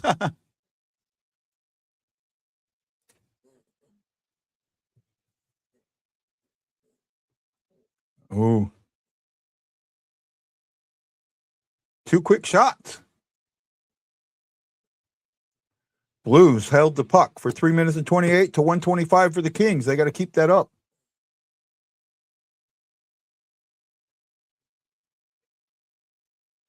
Come on, Holloway.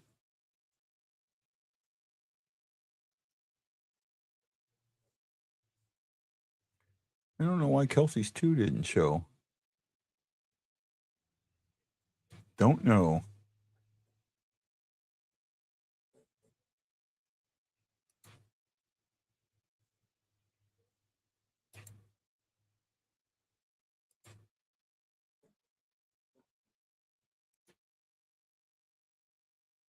Here we go.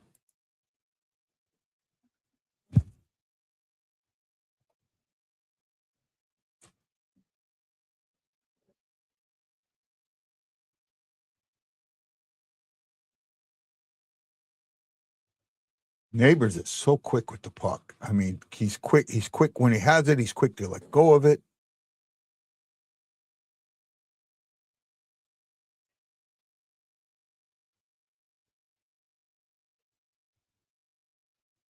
It's almost like with Neighbors. He wants the puck on his sticks because he doesn't want the puck on his stick, if that makes a sense.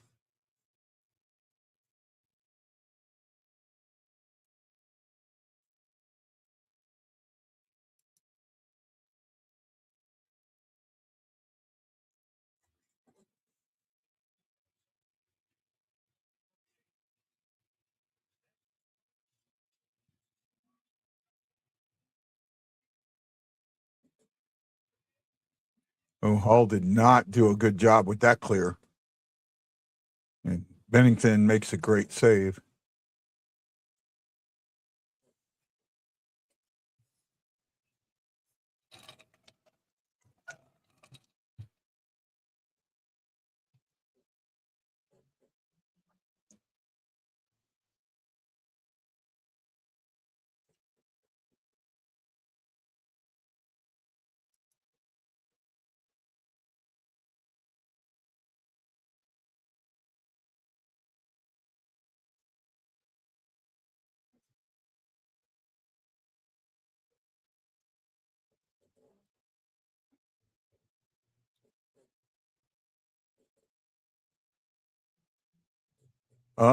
Now it seems like the Blues, like they were at the beginning of the period, they were at the beginning of the first, they were chasing the puck a little bit. Hopefully they. I just like the way Neighbors is, and Neighbors he's one of them guys. He wants the puck, but he wants the puck to get it off his stick. It's like he wants the puck because he doesn't want the puck type thing. If that makes a little bit of sense. No, I'm just kidding. I don't know. Say again. I just was saying no, and then but I was joking. I don't know. I just came back. So Yeah.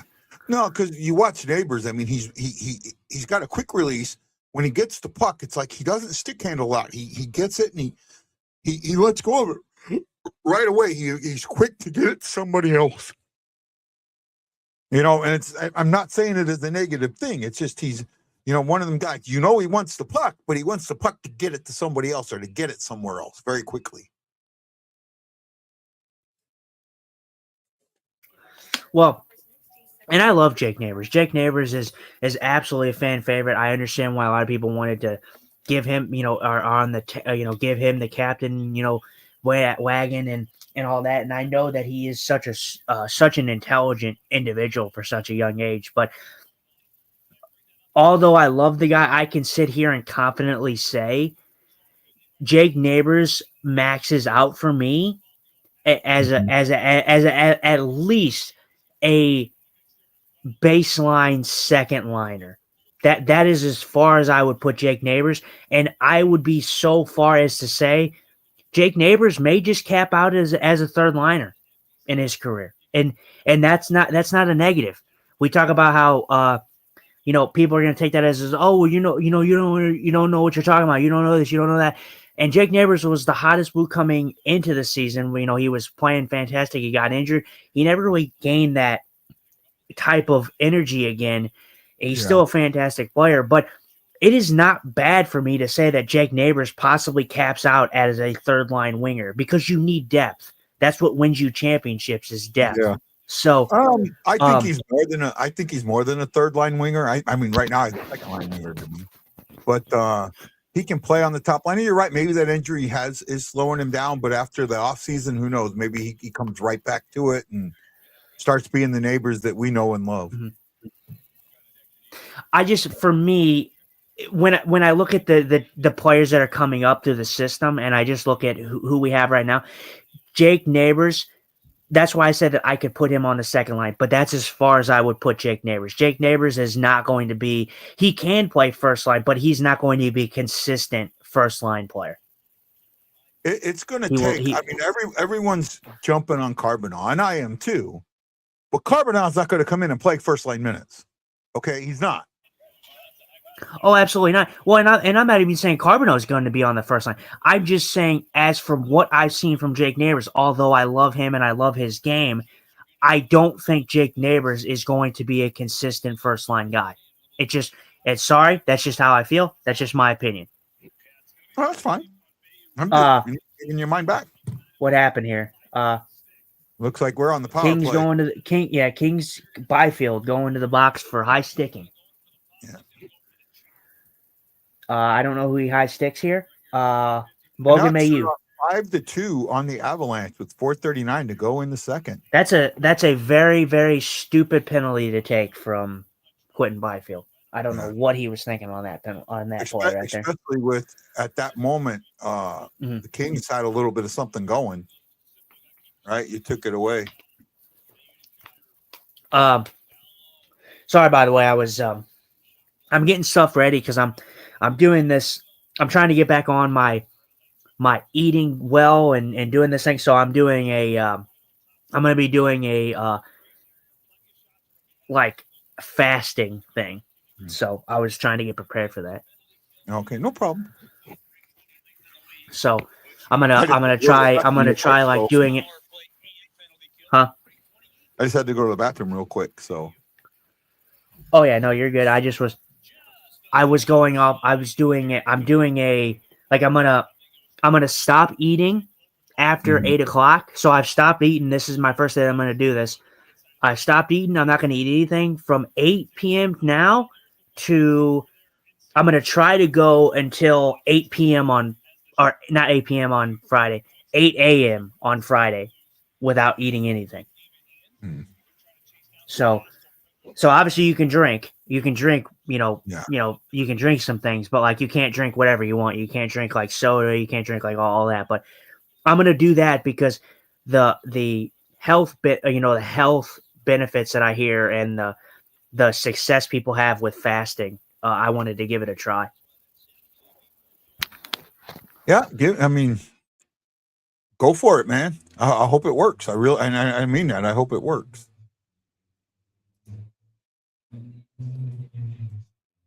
I need to get rid of my baby gorilla figures. So you trying not to be baby punch anymore?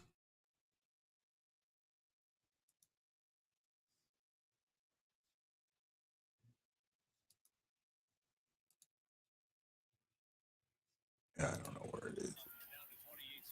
I'm trying to what? I'm trying not to what? Sorry.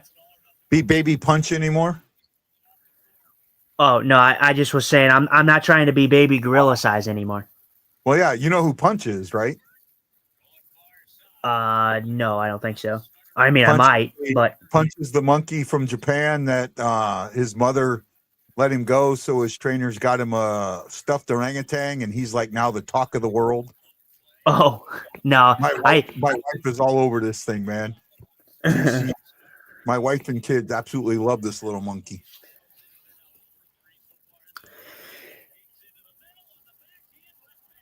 The one thing for me, if there's one area that I have just not been optimistic about, and the Blues can, I hope that they can improve on it. I don't know if it's going to just take a different coach to do it, but the power play has been like when they move the puck, man, when they can move the puck and they're just zipping that puck around, like you can see when they're really playing well, but the Blues are just never consistent on the power play. That if there was one negative, and you want me to be not optimistic, it's the power play. The power play has been so inconsistent. They're too predictable. Oh, absolutely. I think so too. I wish that the Blues would take a simplistic approach, and it has worked. Like if you look when the Blues are simplistic and they just shoot the puck, man, like you see how much success that they have when they just shoot the puck and play simple. Like they try to do all this, like not even just shooting the puck. It's how many times do they come in and not get in the zone at all? Right? Yeah, I know. Yeah, you got to be able. You got to be able to. I mean, if you're coming into the zone the same way every time, they're going to put 5 guys at the blue line and stop you from coming in, right? Mm-hmm. You're going to have to figure out a way to get the puck into the zone. 2-on-1. Oh, nice break. Go. Yeah, I don't even think. I think the Blues with their power play, yeah, they struggle getting into the zone.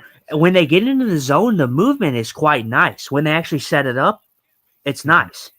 But it's not nice when they can't get in the zone. It takes too long. You've got to have, if you lose that opening faceoff, you've got to be set up within 10 seconds or within 25 seconds, right?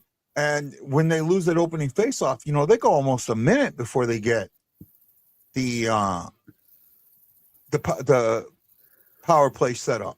You can't wait that long. You've got with the power, you got to win that opening faceoff. That's number one. You got to win that faceoff, and 2 is you got to set this thing up right away. And one of the things that they don't do enough of is A, win the faceoff, and B, have a set play where they're firing a shot right after the faceoff. Because if they were doing that, it would change how other teams take the faceoff against them and keep them from being so aggressive on the faceoff and winning it. Because the Blues don't do enough set play shots off the faceoff. And to me, on the power play, you've got to absolutely have that ready to go, right? Every single time. You've got to do that because it keeps the other team honest, is what it does. Shot doesn't have to be a great shot, but it's got to be enough to keep that other team honest so you can keep that setup going.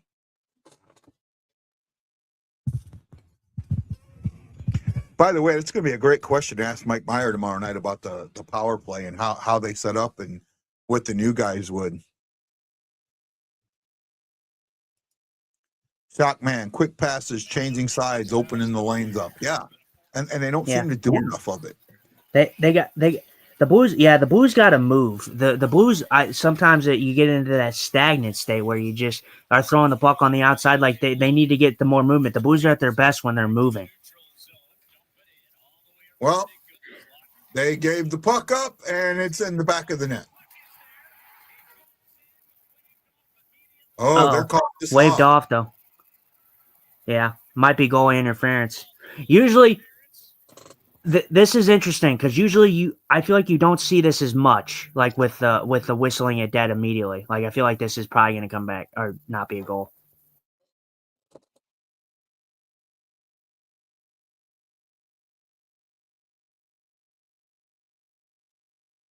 So now do they challenge it? Oh, yeah. Well, no. Okay. He never gives Bennington. He stays on Bennington. He never comes off him. Oh, yeah. No.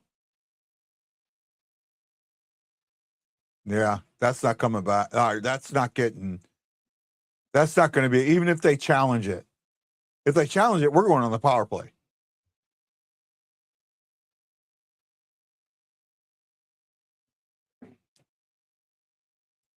Yeah, Shockey says on the last power play, passing the three guys on the same side, 3 feet from each other. Yeah, it doesn't help, right? It doesn't help at all. We're at a commercial break. I'll be right back. And my buddy Mick Kearns puts out, finally have a goal. King scored. No, not a goal.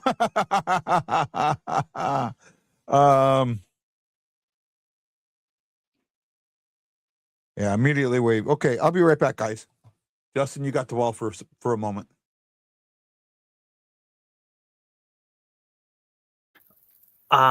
Just give me a moment. I am currently trying to figure out something real quick.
All right, sorry about that. Now we're back into the action. So we're still locked up at 0. The Kings did not challenge. Probably, I don't know. They probably could have, but with how inconsistent goal interference has been, you never know. And the fact that it was a no goal on the ice makes it a lot harder to overturn. Definitely no goal. Yeah. I mean, it was. I definitely was looking at it, and I was like, "Oh, Bennington." I saw Bennington go down, but I didn't call anything immediately. But as soon as the refs waved it off, I was kind of thinking like, usually you don't see that. Usually the refs are pretty good about if they wave something off, they pretty much do clearly see something immediately. So, sorry, I know you like to. No, I'm back. Oh yeah, thank you. I know. There you go. Well, but I know you like to. I know you like to wait for me to do comments, but I saw it, so I was like, I'm just yeah, no issues. No. Oh. Yeah. So, yeah. I mean, no goal. So 0-0 game. So nothing's happened. Honestly, not been an overly exhilarating game between these two teams. It's not been a barn burner like it was in San Jose. Hopefully that the game picks up a little bit more and we see a little bit more excitement like we did in San Jose in the third period. Well, I mean, the Kings last period had 6 shots. Now they have 9. The Blues have only had 2 after having 10 in so the periods have shifted. Mm-hmm. Right? The style of play has shifted and the Kings have taken control of it. And the only reason that I like to do comments is because I know with your eyesight, you have a hard time and you need to pull them up before you read them. Well, sometimes there are comments that do not need to go on the screen. That is the only reason why I ask. Oh my. If you can read it ahead of time and not have to show it, then that's fine. But that's why asked to back off on the comments. That's the only reason. Not that I don't want you doing comments. Yeah, no, you're good. Man, Kairu, he's got to get one right eventually because he's had like 3 chances in this game, 2 right there. He had like 2 chances right there. Kairu with 2 good chances, just right in the slot. Actually, no. Oh, Bush had the other one, but Kairu passed it to him. Got to stop chasing the puck. I mean, for me, I honestly, I maybe in the first period, but for me, I don't particularly see what you're seeing, but that's just me.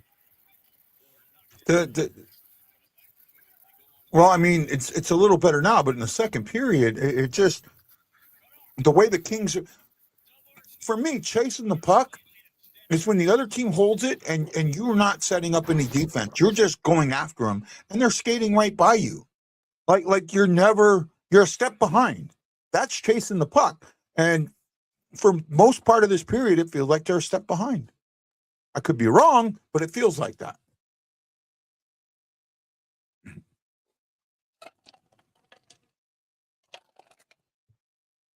I'm actually surprised LA didn't try and challenge that. I mean, yeah, if it doesn't come out, here's the other part of this. Well, I talked about it. Won't understand. You're calling a penalty and not putting a penalty. If you're taking a goal off for goaltender interference is a penalty. The guy goes in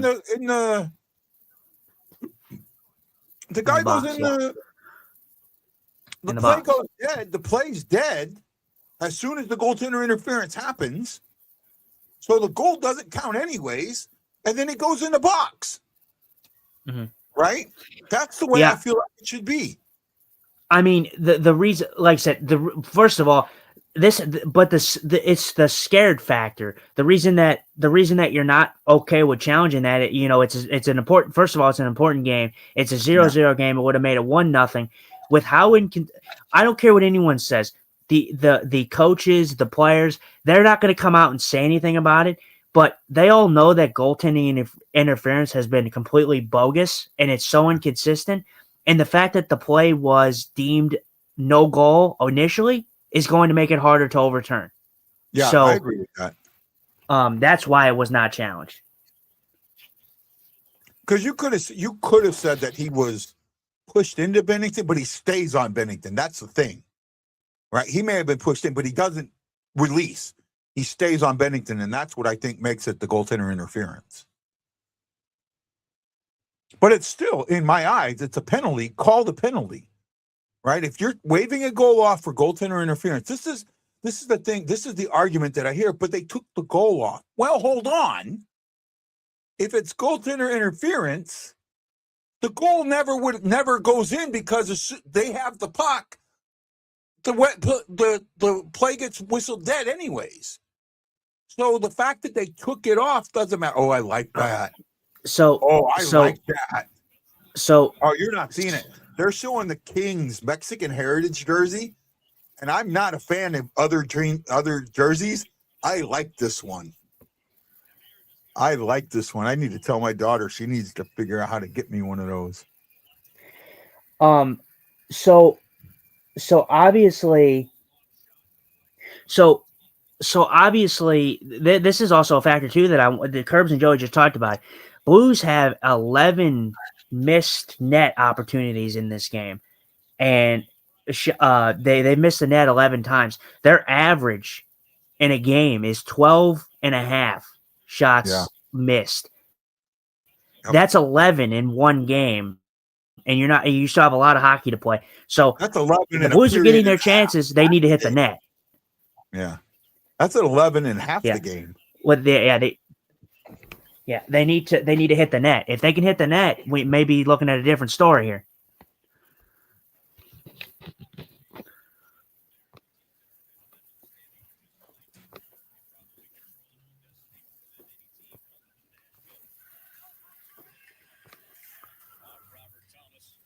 Yeah.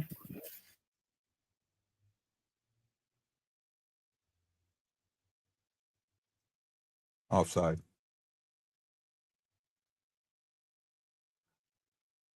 That scares me with Joseph being on this team, that he could make us pay. Right? Because they let him go. They waived him and terminated his contract, so he'd go find another team, and he did. And he found a team in the Western Conference. So I'm hoping he doesn't come back to shoot us. I don't think our playoff hopes would be dead, but they would definitely be on life support. By the way, I want to put this out. I have a friend, and unfortunately, I cannot say. Oh, I thought Cairo was getting a trip there. I cannot say who this is. He's a guy I went to high school with. Some people who know me know him. I found out in the middle of March he had a heart attack. He is currently in the hospital in a coma, in an induced coma. Originally, they didn't think he was going to get better, but now he's starting to show signs. So my heart goes out to him and his family.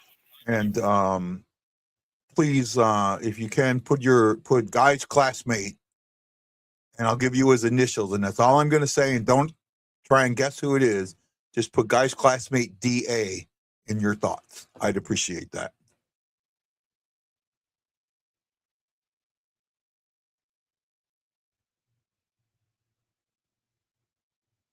That was offsides.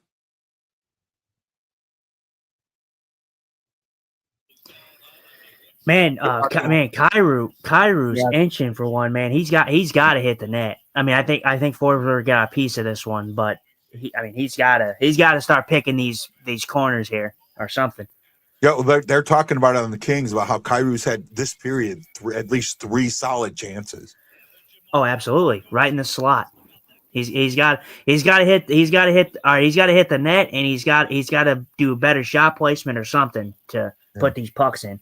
Because Kairu, despite what anyone says, the Kairu hate is not really as warranted as everybody is making it out to be. But Kairu does need to put the puck in the net with the goalie in the net, because he has not done it in quite a while. Yeah, but a lot of that, believe it or not, I think more of that is like opportunity than it is him not playing well. And you know what? Having 3 quality A chances, I'd rather him have the 3 quality A chances and not put it in the net than him get 2 garbage goals in a game. I want him to have those quality chances, because if he keeps having them quality chances, it's going to open up. If he doesn't put it in the back of net, it's going to open up for somebody else, because they're going to have to start covering him.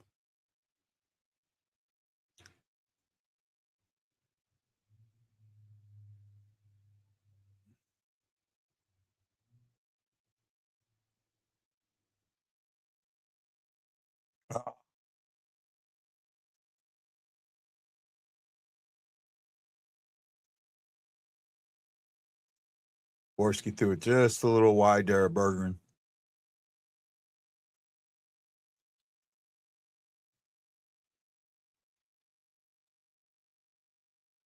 Stenberg with a hit there. Stenberg impresses me every single game.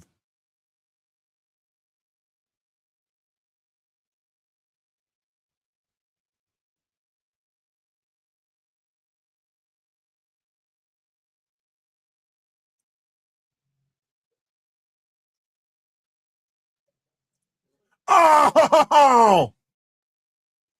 May you just had it slip off his stick, or that's in the back of the net.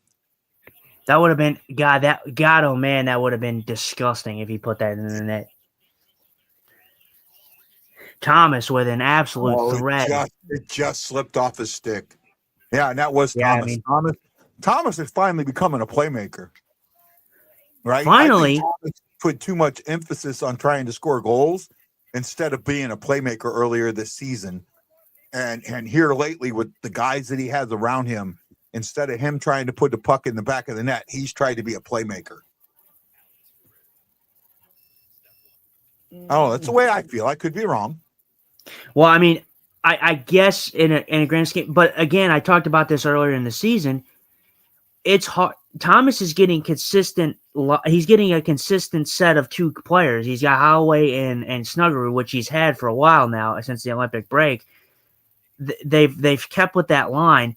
He has consistency now. In the beginning of the season, we had freaking 19 different line combinations for Robert Thomas. How is he going to get any type of consistency playing with 19 different players? You know, that is just not going to happen. He's getting consistency now. Robert Thomas, I mean, I don't think you didn't say it like that, but Robert Thomas has always been a playmaker. He's one of the best passers in the league when he was on his game. I mean, when he's on his game, he's one of the best passers in the league. That's what he made his bread and butter out of. That's where he got most of his points at, is six.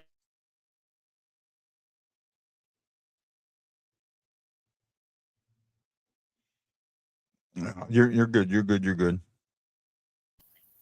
What's up? No, I was talking. I got 9 things going through my head at one time right now, so forgive me. I know you covered this, but yeah, Braden, I know we already talked about this, but like, yeah, I think for me, if the Blues lose this game in regulation and they get no points out of it, I think the playoffs are done. And I've been optimistic, and there you go, John Hefner, if you're listening. I have finally said it. If the Blues lose this game, they're probably done for the playoffs. So there's your clip if you need one. But if they do win this game, they're still in it. But I need them to win it in regulation. Don't give the Kings any points, if possible. Yeah. No, it's not completely done. I'm with Guy. Yeah. I am with Guy. It is not completely done. It's not statistically done, but it's going to be very, very hard especially if you lose in regulation. If you lose in OT or a shootout, then you still have a chance. The thing is here, it's. I think you need the 2 points. I don't think you can even go. I think you need regulation points. I don't think that. Oh, you do, but going to OT even helps you. Even winning in OT helps you, because this is a team that's ahead of you. You don't move up on them really, right? Well, first of all, you do, but you don't. Well, first of all, one of the big things is I want to bring this to everyone's attention. I get that the Blues are not in a probable chance to win, but let's just say at the end of the season, somehow the Blues are tied in a wild card spot. Every single team as of right now, the Blues have the tiebreaker on. The Blues have the most regulation wins out of anybody in the Western Conference wild card race right now. So if it comes down to a tiebreaker, the Blues would beat every team currently as it stands. So obviously, I think wouldn't San Jose beat them? No, because San Jose doesn't have. San Jose has how many regulation? I don't know how many wins San Jose had, regulation wins, but no, the Blues. The closest was Winnipeg, and it might have been. Was it San Jose? They're close. There is some close ones, but the Blues have 27 regulation wins. That is the best amongst the wild card team races right now. Kraken have 25. The Jets have 25. The Mammoths have 29, but they're in the wild card one spot. They're securely in one. 25. The Preds have 25. Yeah. The Blues would have the type. Obviously, if it stays the same, like if the Blues were somehow managed to get back into it and crawl back into it and be tied. And obviously, those teams that you are talking about don't get more regulation wins, then the Blues would have the tiebreaker. Well, the thing is, for the Blues to get up there, it's almost like they've got to continue the regulation wins to get up there, right? Oh, absolutely. Yeah, you have to get points, man. You can't. Blues are going on a penalty kill. That was a tie up, but I can understand the call. Oh well. It's on Hall. Curbs was not happy about it. Do you guys like the different flat back color helmets the Kings have? I do like the Kings uniform. I will say the Kings uniform has always been one of my favorites. I even like the crown ones. I even like the old crown ones, right? The purple jerseys. I like those. I think the Kings have always had a really good, solid jersey. And I do like, for me, the black works for them. Normally, I don't like black uniforms, but I think for them, it works. But I do miss the purple uniforms. I did like the purple. They were loud, they were obnoxious, and it just worked for me. They were unique. They're different. It's the same reason why you like. It's the same reason why you like the clown jerseys. It's the same reason why you like. I mean, obviously there's more symbolism. Obviously why you like that, but like you like kind of like the outlandish. I mean, you look at some of the outlandish jerseys in the league. I mean, you talk about the Nordiques logo or the new Nordiques jerseys. Like there's just jerseys that just they're not afraid to be bold. Oh, there we go. That sucked. Backdoor feed. Nothing Bennett could do about that. And that one's not coming back. No, that was not.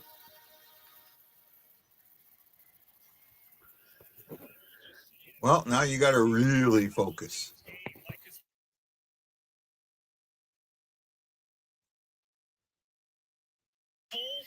Yeah, I mean, and it's good. And Curbs is bringing it up. I mean, all the setup. It's the setup. This is the power play special teams game here.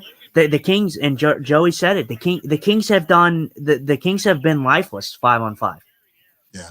So you didn't need this to turn into a special teams battle because the Blues have been playing well 5-on-5 in this game. Hey, Aaron, I am a huge fan of the clown jersey, and I say it with reverence. I think they are some of the best jerseys the Blues ever had. And I think they're the best jerseys because of the symbolism that is all around them, even if it wasn't meant to be there.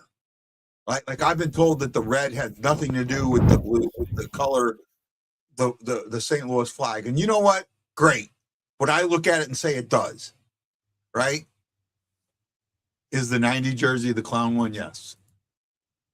Yes. My daughter in LA today found a Brett Hull C jersey, captain jersey, the away one, the white one, the clown jersey. And I looked at it and I'm not 100%. The tag, I mean, the tag is a little beat up and I didn't completely recognize, because again, when that was happening, I was, overseas. So I didn't recognize the jersey maker, but there's a lot of jersey makers that I may not know. But and I have a fake jersey I got in the Philippines, and I know this one isn't a fake Philippines jersey. Well, well, I mean, in both of them, and I like both of them. I like, Guy calls them the clown jerseys. The Wayne Gretzky era kind of is what I call it, and all that. But like, it's you look at the reverse retros of the classic. Those are more clown than anything. Those are much as I like I have a Bennington reverse retro. I know that I like those. I like the one. And if you're calling, when you first said clown jersey, that's what I thought you were talking about, because although the original one is a clown jersey, I think the reverse retro was more of a clown jersey because the main color is red. Yeah. So you know what the reverse retro jersey makes the Blues look like? What? Ronald McDonald. I liked them though. I liked what the Blues did, and I loved. And to be honest, I don't know how you felt about it. I loved the yellow ones when they did the reverse retro for the yellow. Yeah, I did like the yellow one. I have one. Yeah, I think I have one. Do I have one? I would assume you do. Yes, I do. I don't have a name on it, but I have it. Mm-hmm. Yeah, the yellow one is not. All the reverse retros, man, they knocked them out of the park with those ones. Like the reverse retro one with the clown one, the yellow one. I really like the yellow one. I mean, the yellow one is so out there because you don't see too many teams, if at all any, wear yellow. So this is my Philippines jersey. Mm-hmm. Yeah. Right. I got this in the Philippines. It has no tag in it. It is a knockoff jersey. right? I forget what I paid for it, and it's coming apart. I think I bought it for my wife at the time, or she was my girlfriend then. But yeah, so that's my jersey from the Philippines. That's my knockoff.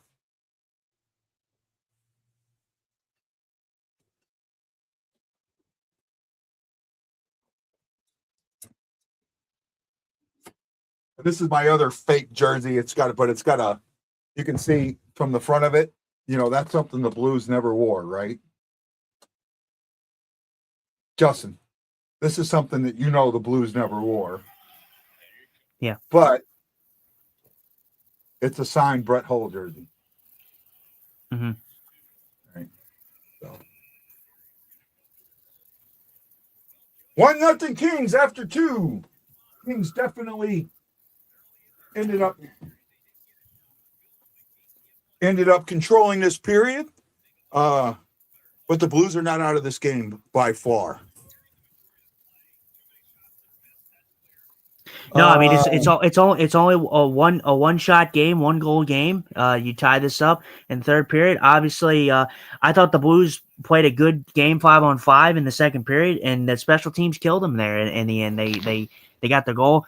I know we had some comments that we had to get to, so yeah, I'll get them to them in a second. I got my daughter sending me pictures right now, trying to figure out what they're sending me pictures of.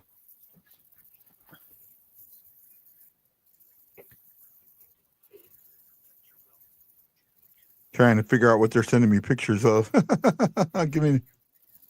Oh, John Hamm's there. Oh, really? Yeah. Oh, well, that's not surprising, I guess, because he's that's who they're sending me pictures of. I guess is John Hamm. So I actually ran against John Hamm once when I was in high school. So my sophomore year, I think it was my sophomore year. Sophomore, junior year. Aaron says, talking about the Clowns jerseys, I love them. My girlfriend stole mine. I got the Broberg jersey at the Maple Leafs game. Ryan says, I have a Tank 91 Clown jersey. I have a Bennington reverse retro. I have a Clown, but I don't think it has a number on it. I might have a Tank one, but I'm not sure. Do we think Kempe gets the captain after Kopitar? More than likely. And then, okay, so I know we're getting into crunch time. So if this team goes to OT, do the Blues try to pull the goalie to get the point? Oh, no. You do not pull the goalie. You do not pull the goalie.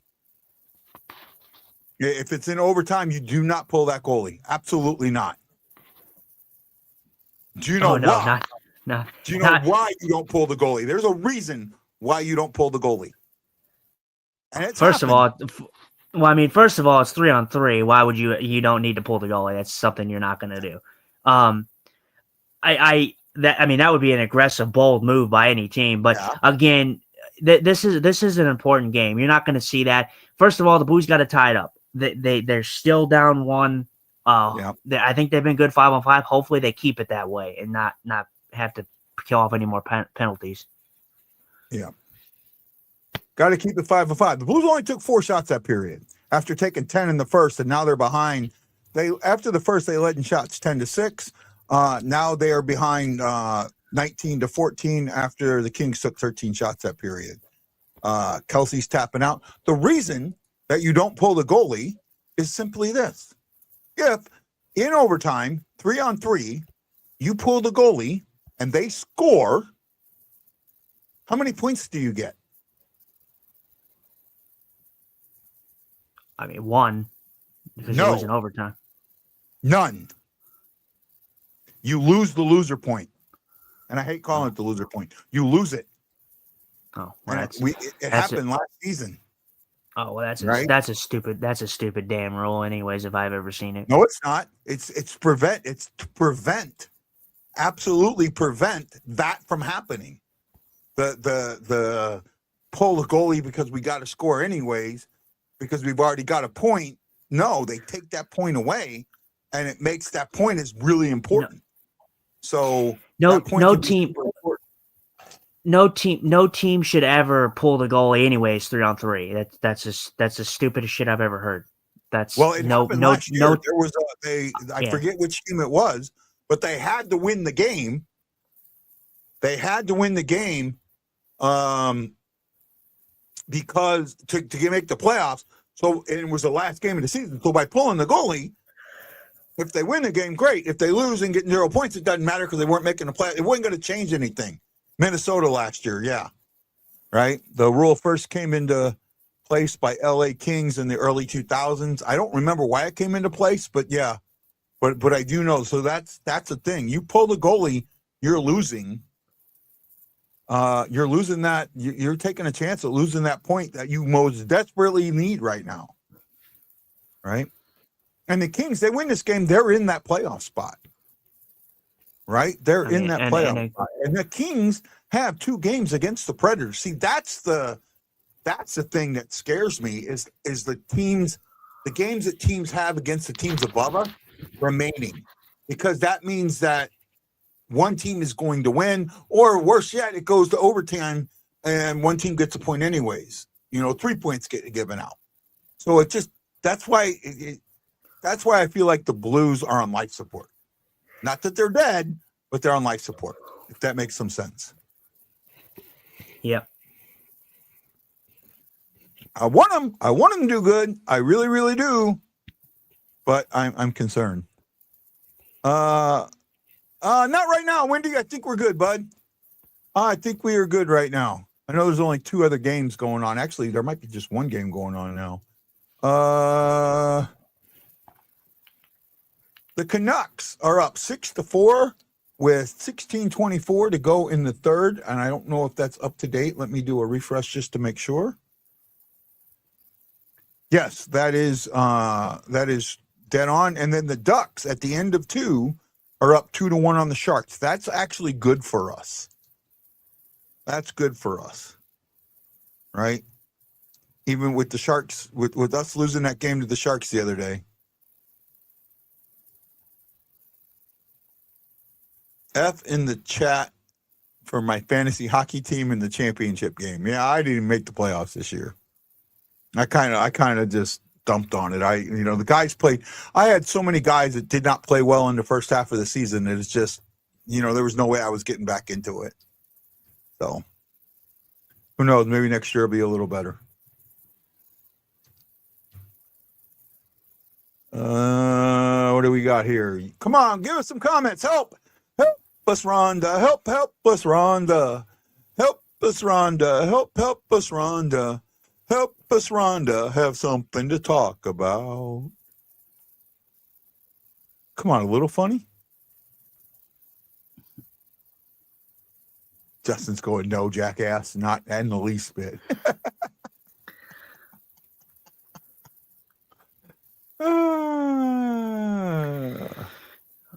Let's see here. Oh yeah, that's what I wanted to look at real quick. That's what I've been tempted to look at because we have an actual important game that I was want to look at.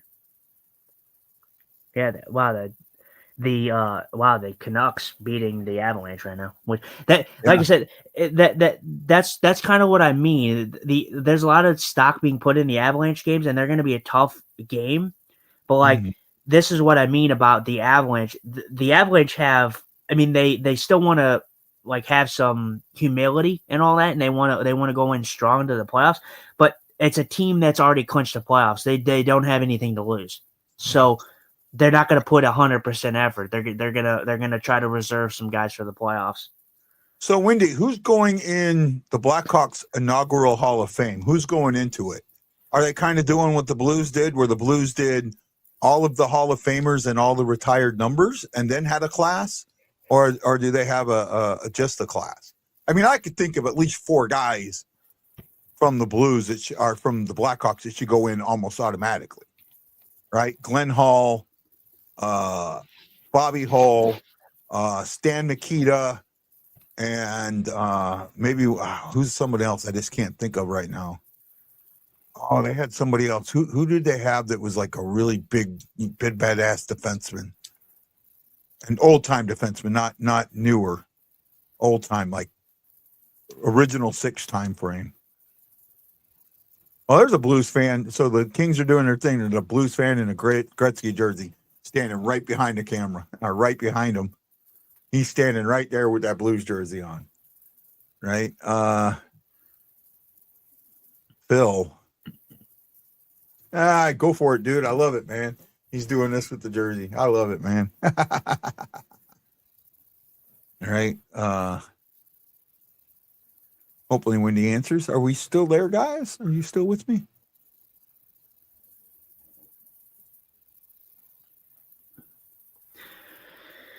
Oh, Esposito. Okay, Esposito's who I was talking about. Who are they? Who? Yeah. So I can see Esposito going in. They don't have that many retired numbers, though. The Blues actually have more retired numbers than they do, I think. Wendy, don't you guys only have like 3 or 4 retired numbers? You have some honored numbers, but I think you only have like 3 or 4 retired numbers.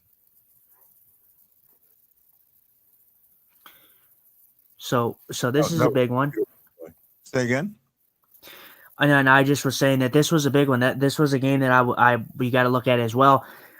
If the Blues can crawl back in this game and tie this game up and hopefully try to win this game in regulation, obviously you take away the 2 points.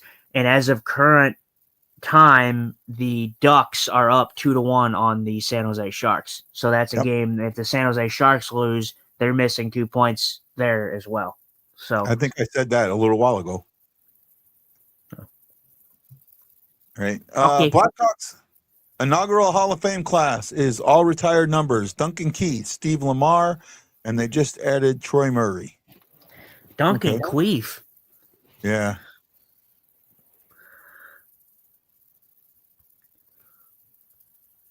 The Blackhawks have retired numbers. Oh, they got as many as the Blues. 1, 3, 7, 9, 18, 21, 35, and 8. Or 81, I think is what he means there. 81, not 8. Okay. So 1, 3. He says there 1, 3. I think 1 is Hull, or Glenn Hall. 9 is Bobby Hull. I don't know who the others are. Stan Nikita might have been 7, but I'm not sure. And I'm not sure who 81 is. But I don't know Blackhawks numbers. I mean, hell, I barely know Blues numbers, and I love the team. So, I mean, I think I could name all of the retired numbers and who they are, but I don't think I could get all the Hall of Famers. Right? And in all actuality, the Blues only have 2 what I consider pure Hall of Famers. 2. Right? Maybe 3, but 2 for sure. Right? Like if I asked you who are Blues Hall of Famers, I mean true, not Blues Hall of Fame, but the NHL Hall of Fame. Who are the true Blues, the Blues that are in the Hall of Fame? And I'm not talking about Wayne Gretzky. Wayne Gretzky played half the season, played 20 games.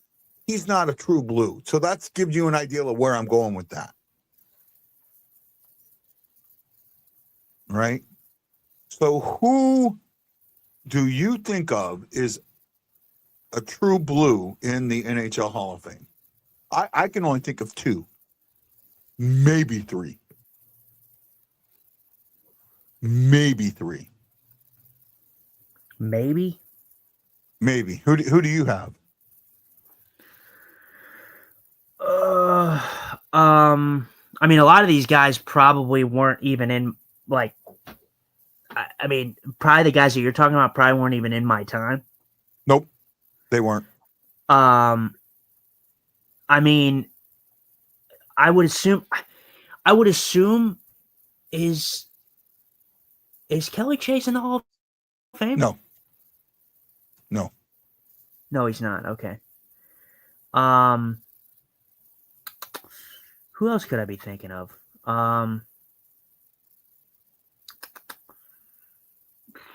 don't even know, to be honest. I mean, like I said, if these weren't my time, I hate when you do this because then you make me look like an idiot. I didn't mean to do it. I'm not It's just history. That's all it is. I It's mean, Blues history. So I'm not trying to make you look like an idiot. I'm really not. Don't take it that way. Please don't. So the guys that I think of when I think of a true Blue in the Hall of Fame is Bernie Federko and Brett Hull. Pronger, maybe. Pronger's my maybe. But I don't think he was like, he didn't completely, I don't know how many years he played with the Blues, but like he made his name with the Ducks. Didn't he get his cup with the Ducks? And he made his, I felt like he made his name elsewhere.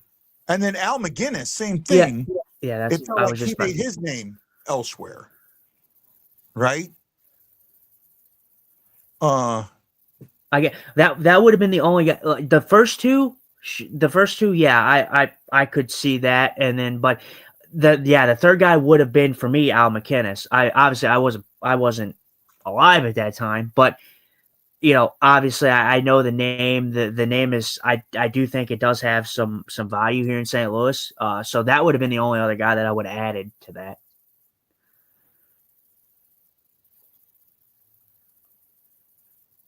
Okay, these are the guys that have worn the Blue Note that are in the Hall of Fame, right?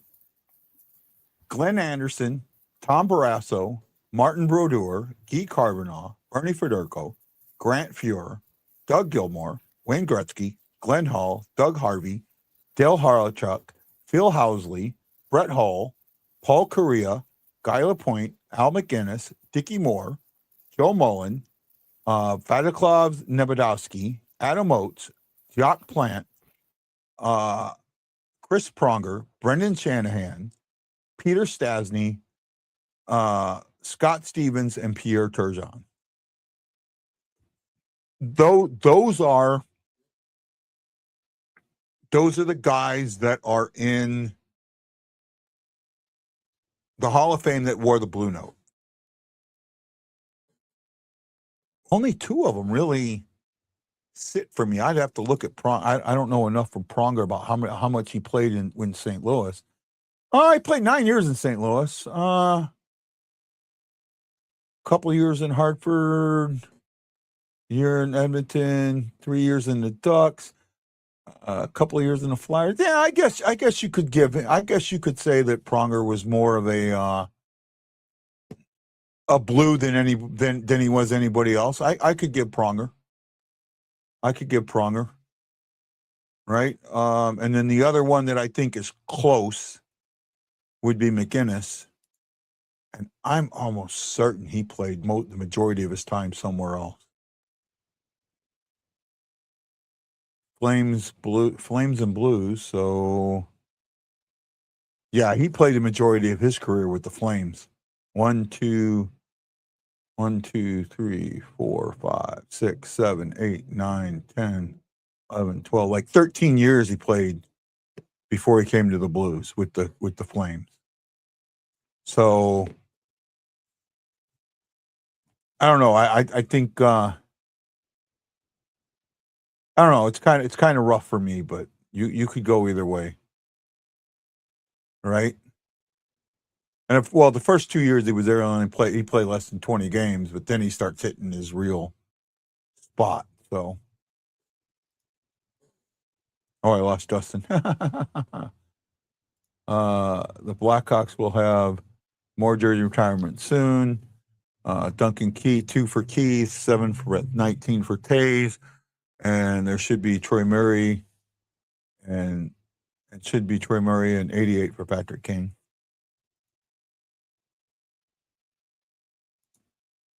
Why not Red Berenson? Red Berenson spent the majority of his career with, I want to say, the Canadians. Right? And I don't even think he's in the Hall of Fame. Yeah. I don't think he's in the Hall of Fame.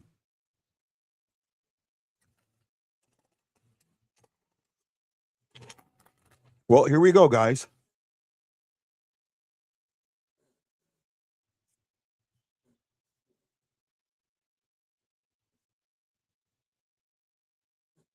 Here we go. Got to get shots on goal. Puck drop.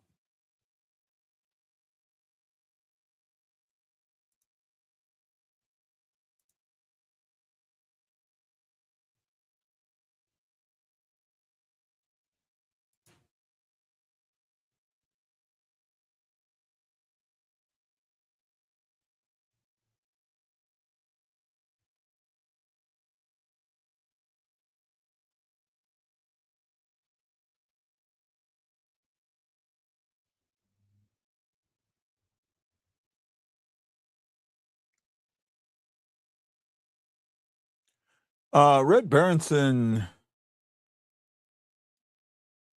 played for the Blues 2 separate stints.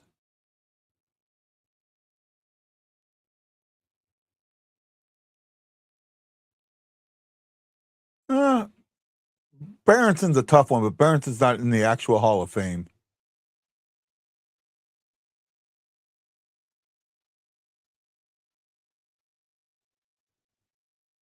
Surprisingly, he's not in the NHL Hall of Fame. There we go. And he could be in for coaching, especially in the collegiate level.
Joseph is starting to get to that point where he's gonna be a thorn in our side.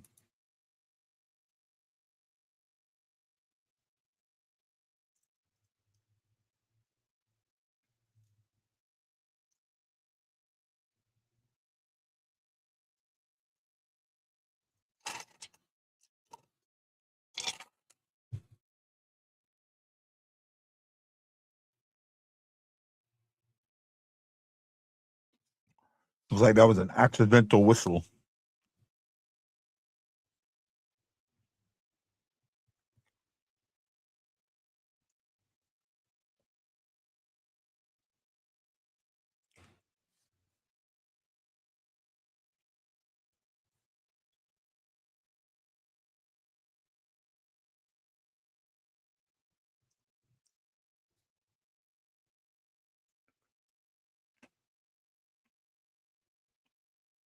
Oh.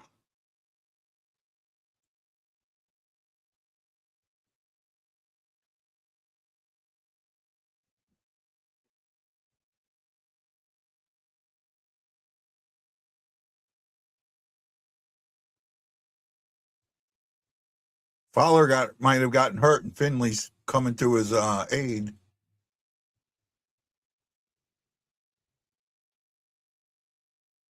Oh, come on, Finley. Get him harder out there, breaking that one up. 6-6 in the Avs game now. And our closet Avs fan is back.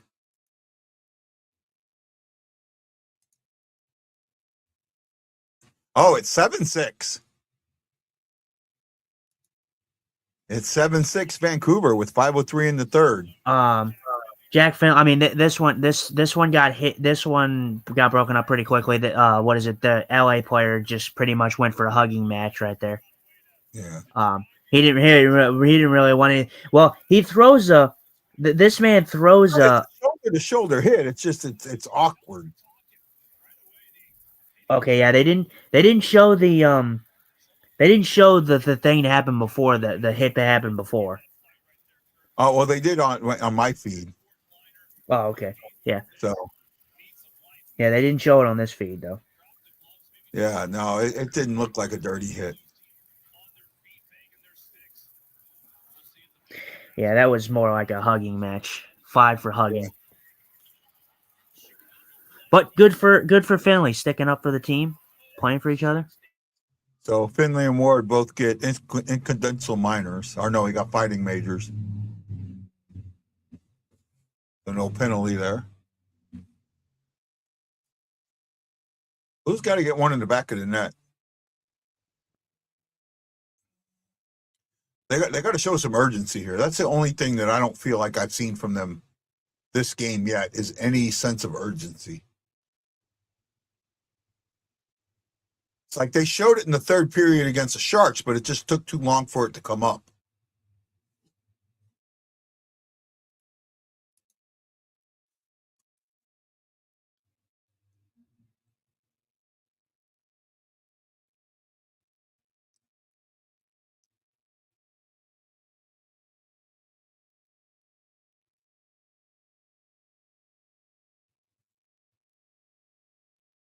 Two former Blues on the Kings, Edmondson and Joseph.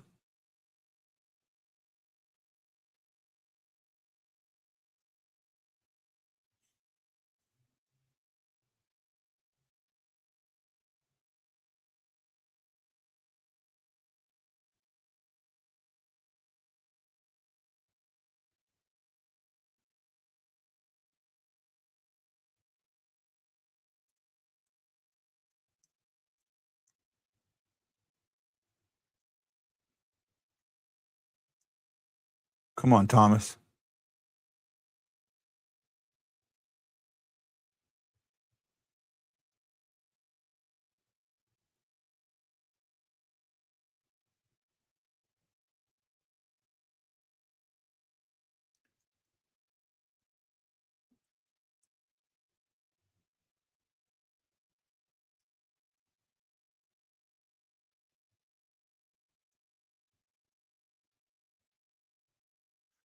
Now, see, that shouldn't be an offsides play to me. No, they did go after him. Kopitar went after Holloway. I'm listening to the Kings feed. And that wasn't two guys just hitting each other. That was Kopitar pushing Holloway offsides. And to me, that shouldn't be an offside.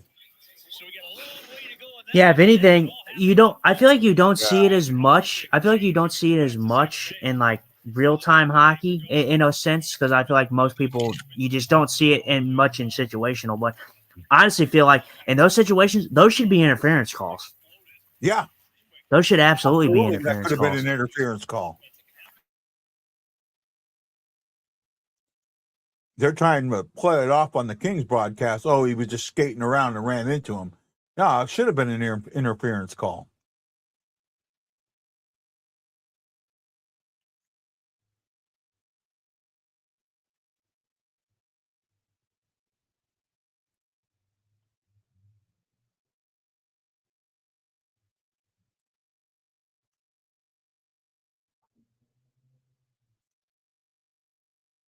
That was a hard hit for.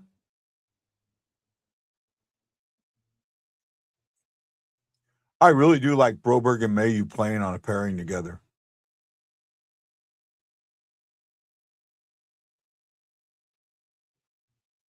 Seems like they're complementing each other really well, even for their inexperience.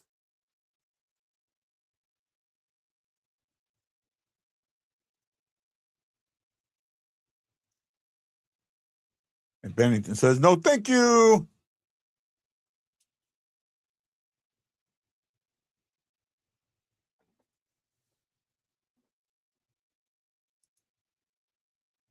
Three-year Murray passed from his battle from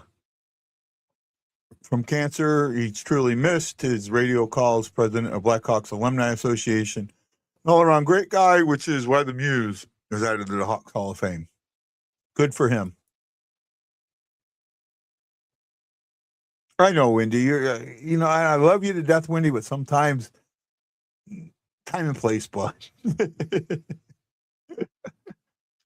time and place. And then, I get it, but right now with the way things are going, like during the Blues Blackhawks game, that's the time and place to really get into that and show your love. But sometimes, and I love you, and you're always welcome here, but sometimes time and place, my friend, time and place.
Well, I mean, I tried to put one in there.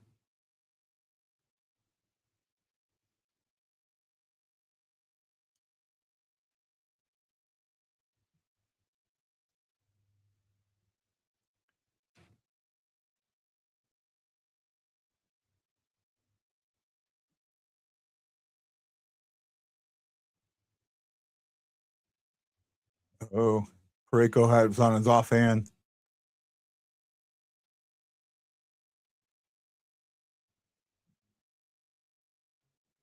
Come on, Blues.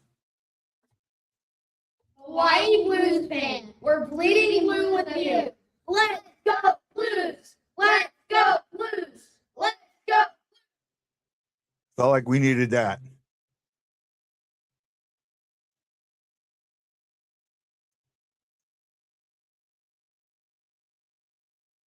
Oh, Fowler just screwed that up.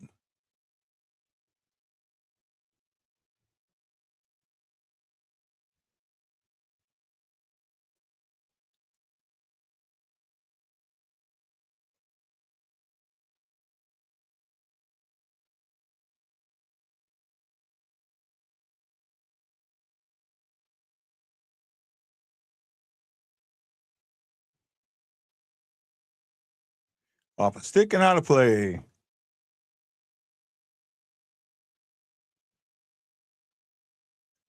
John Whittle Sr., thank you.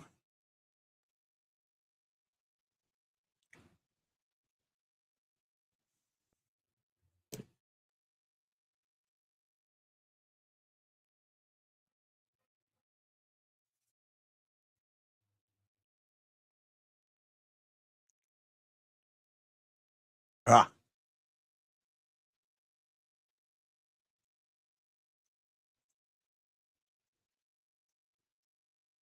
good face-off win for the Blues.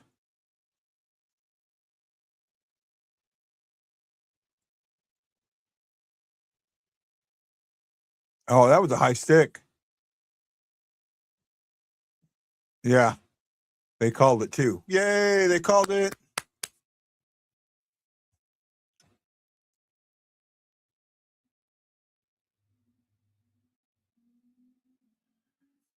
Just got to get one in the back of the net. Got to get one in the back of the net.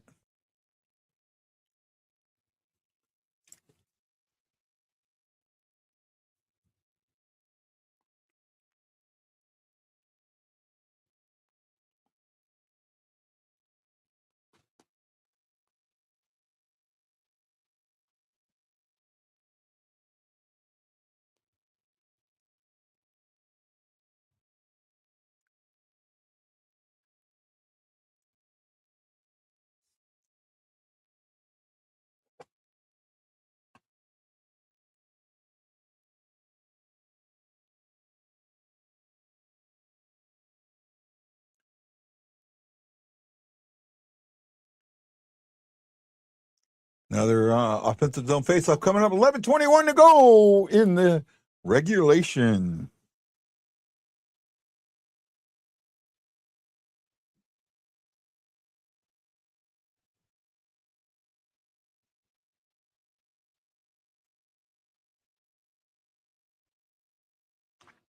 Jeremy Ruther put out just 12 shots in the game, 5-on-5 for the Blues, and 4 of them. 4 are from Torpachenko.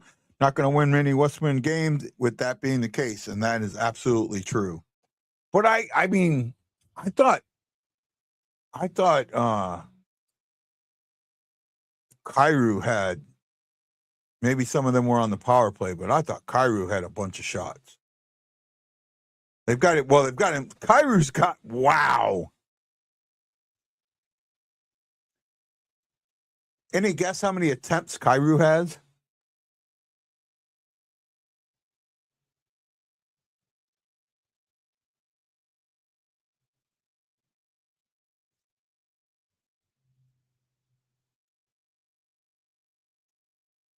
Guess not.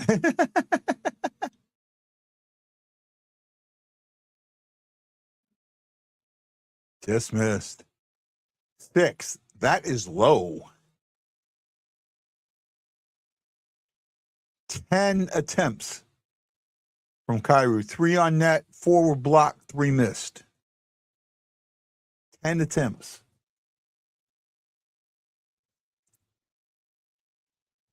But I haven't heard his name called in a while. I wonder if he got benched again.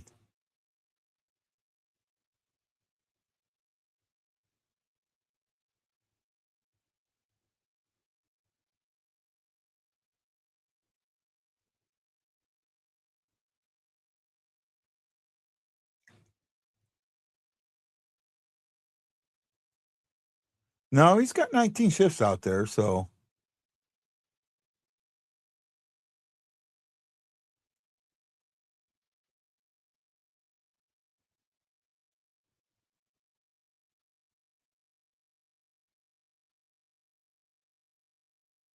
There we go. Yeah, he's out there. He just broke that up.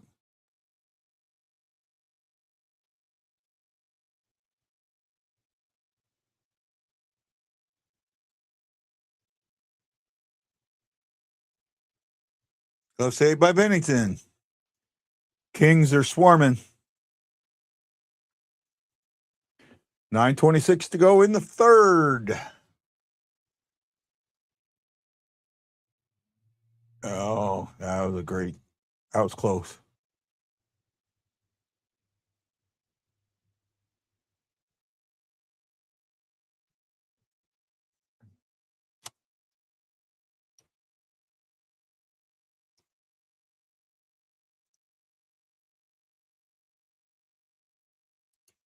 Commercial break. That's why we're being quiet right now.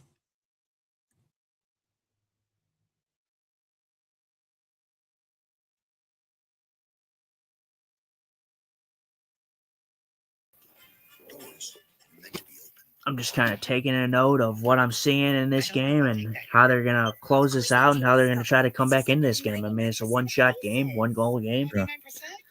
I didn't know that. You're stuck in the past, baby. You got to tie this game, man. I mean, this is an LA team that is not overly impressing me by any means. They need to get something going.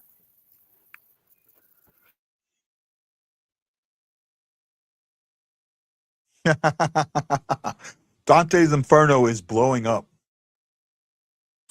Perfect and convenient night not to be able to score. Not. I won't say this other word. Hope they can grind this out somehow, some way. he is. Dante Zaberno is going off.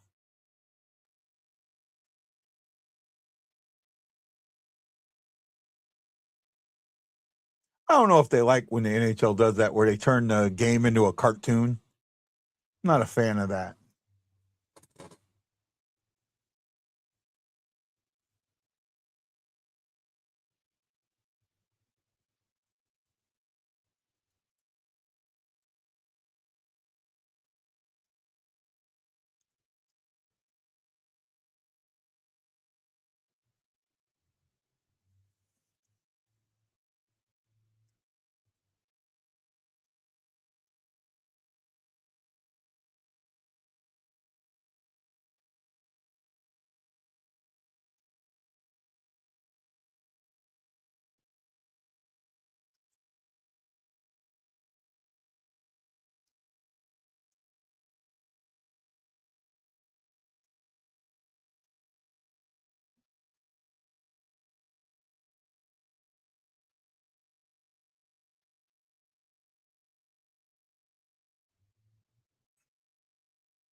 That should have been an interference call.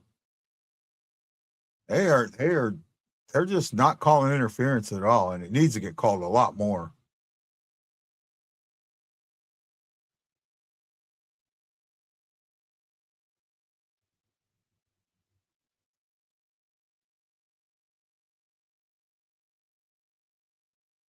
Stay on the puck.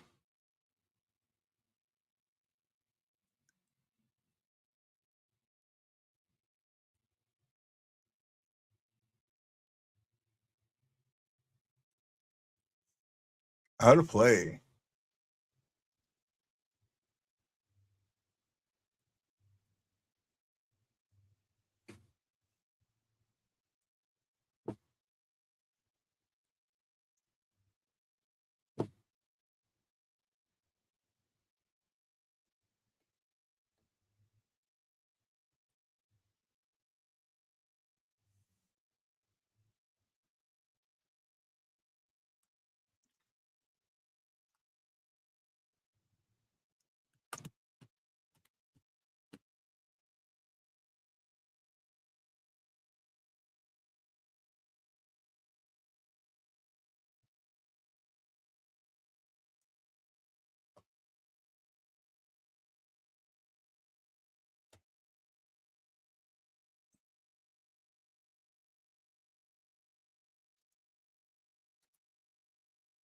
Vancouver ends up defeating the Avalanche 8-6.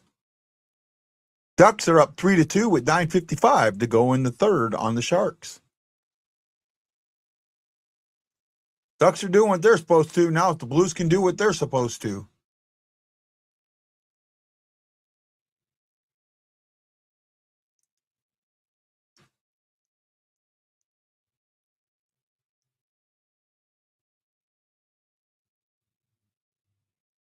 Kushnavis gets tackled and they just let it go.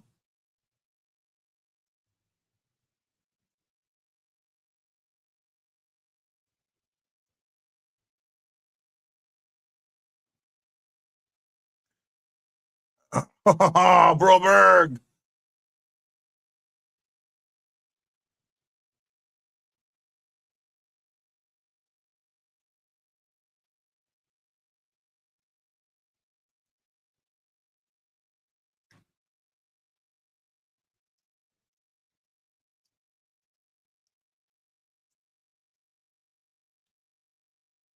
Oh! Wow, I thought we had that. Pareko.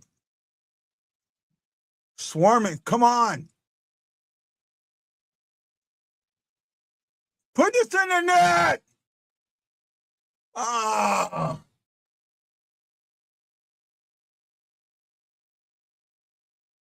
Now, how do you not call that trip? Oh, come on. 6:20 to go.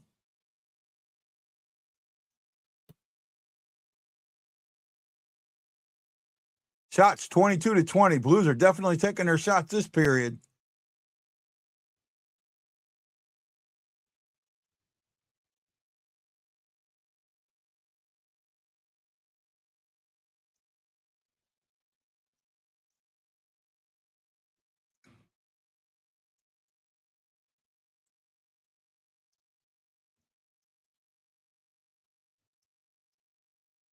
Oh, maybe you lost it. Maybe you had it and you lost it.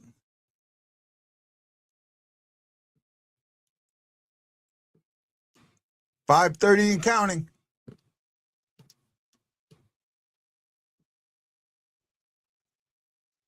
Well, they're doing what they got to do to win this game. I will say that.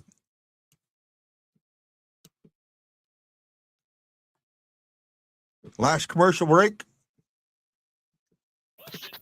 Yeah, almost. They almost had one, man. They were getting the puck. They were getting some chances. There's some chaos there. Just couldn't get it.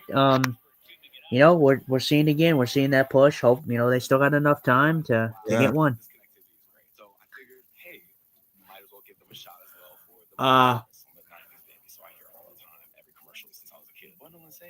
We haven't seen it yet. The game's not over yet, but with obviously you need the 2 points here. You need, obviously you needed to not give LA a point, but if the Ducks can hang on and beat the San Jose Sharks, and they beat them in regulation, getting a point is okay in this game. Yeah, it helps, you want to, but the thing is, again, you're not. It does help. It does help. Yeah, but you're not. If the Kings win this game, you're not 4 points behind You're not 4 points behind. You're 6 points behind because the Kings jump. Or you're 5 points behind because the Kings jump into that wild card spot. So this game is extremely important. Say again. I'm not really talking about the Kings. I'm just talking about from a Blues standpoint. Yeah. Okay. Seeing as the San Jose Sharks, they're there with you too. They're ahead of you. They beat you in the last game in regulation. If they're going to lose in regulation against the Ducks, and you at least get a point, you're at least catching up with San Jose. I'm not saying you just want a point. You want 2 points, but if you can get this into overtime, you get a chance for their 2 points. And yes, you give LA a point, but that's just a point. Yeah. Fair enough. So, and like I said, you would have first of all, if you take LA to you're taking away another game that they could possibly win a game in regulation. So if it comes down to a tiebreaker, the Blues would still have that. Yeah. So, but we'll see. They still got plenty of time here. They're pushing. I hope they can get one. Because again, LA is just playing prevent defense, and they've been they've gotten away with some calls in this period. Oh yeah. So definitely should have been shorthanded a couple times in this period.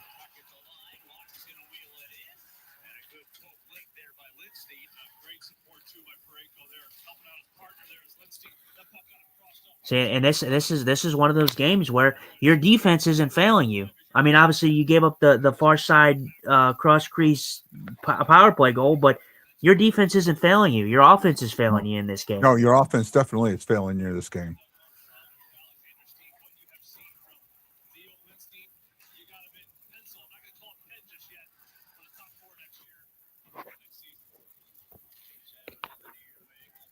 Good save by Bennington.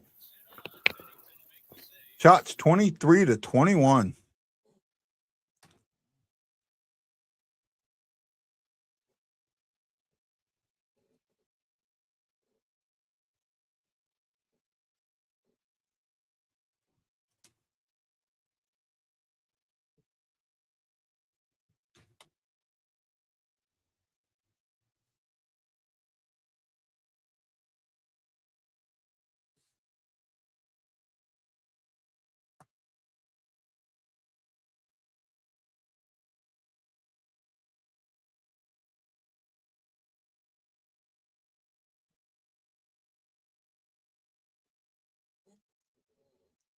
That should have been an interference there. Dvorsky's going for the puck, and he can't get to it because he's being held.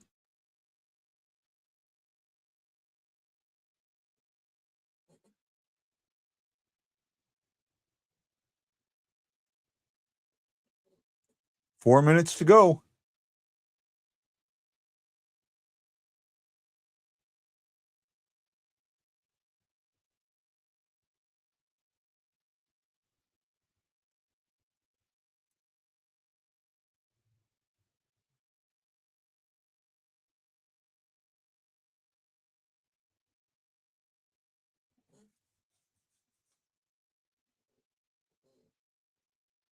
Holloway just missed.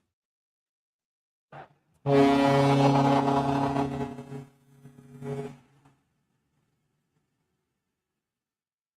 either Forsberg or Thomas. I think it's it's either Broberg or Thomas. It's either hits a King's skate or it hit Robert Thomas. I think it might hit Robert Thomas. No, there's no way that this is going to be a kicking motion. Not a chance.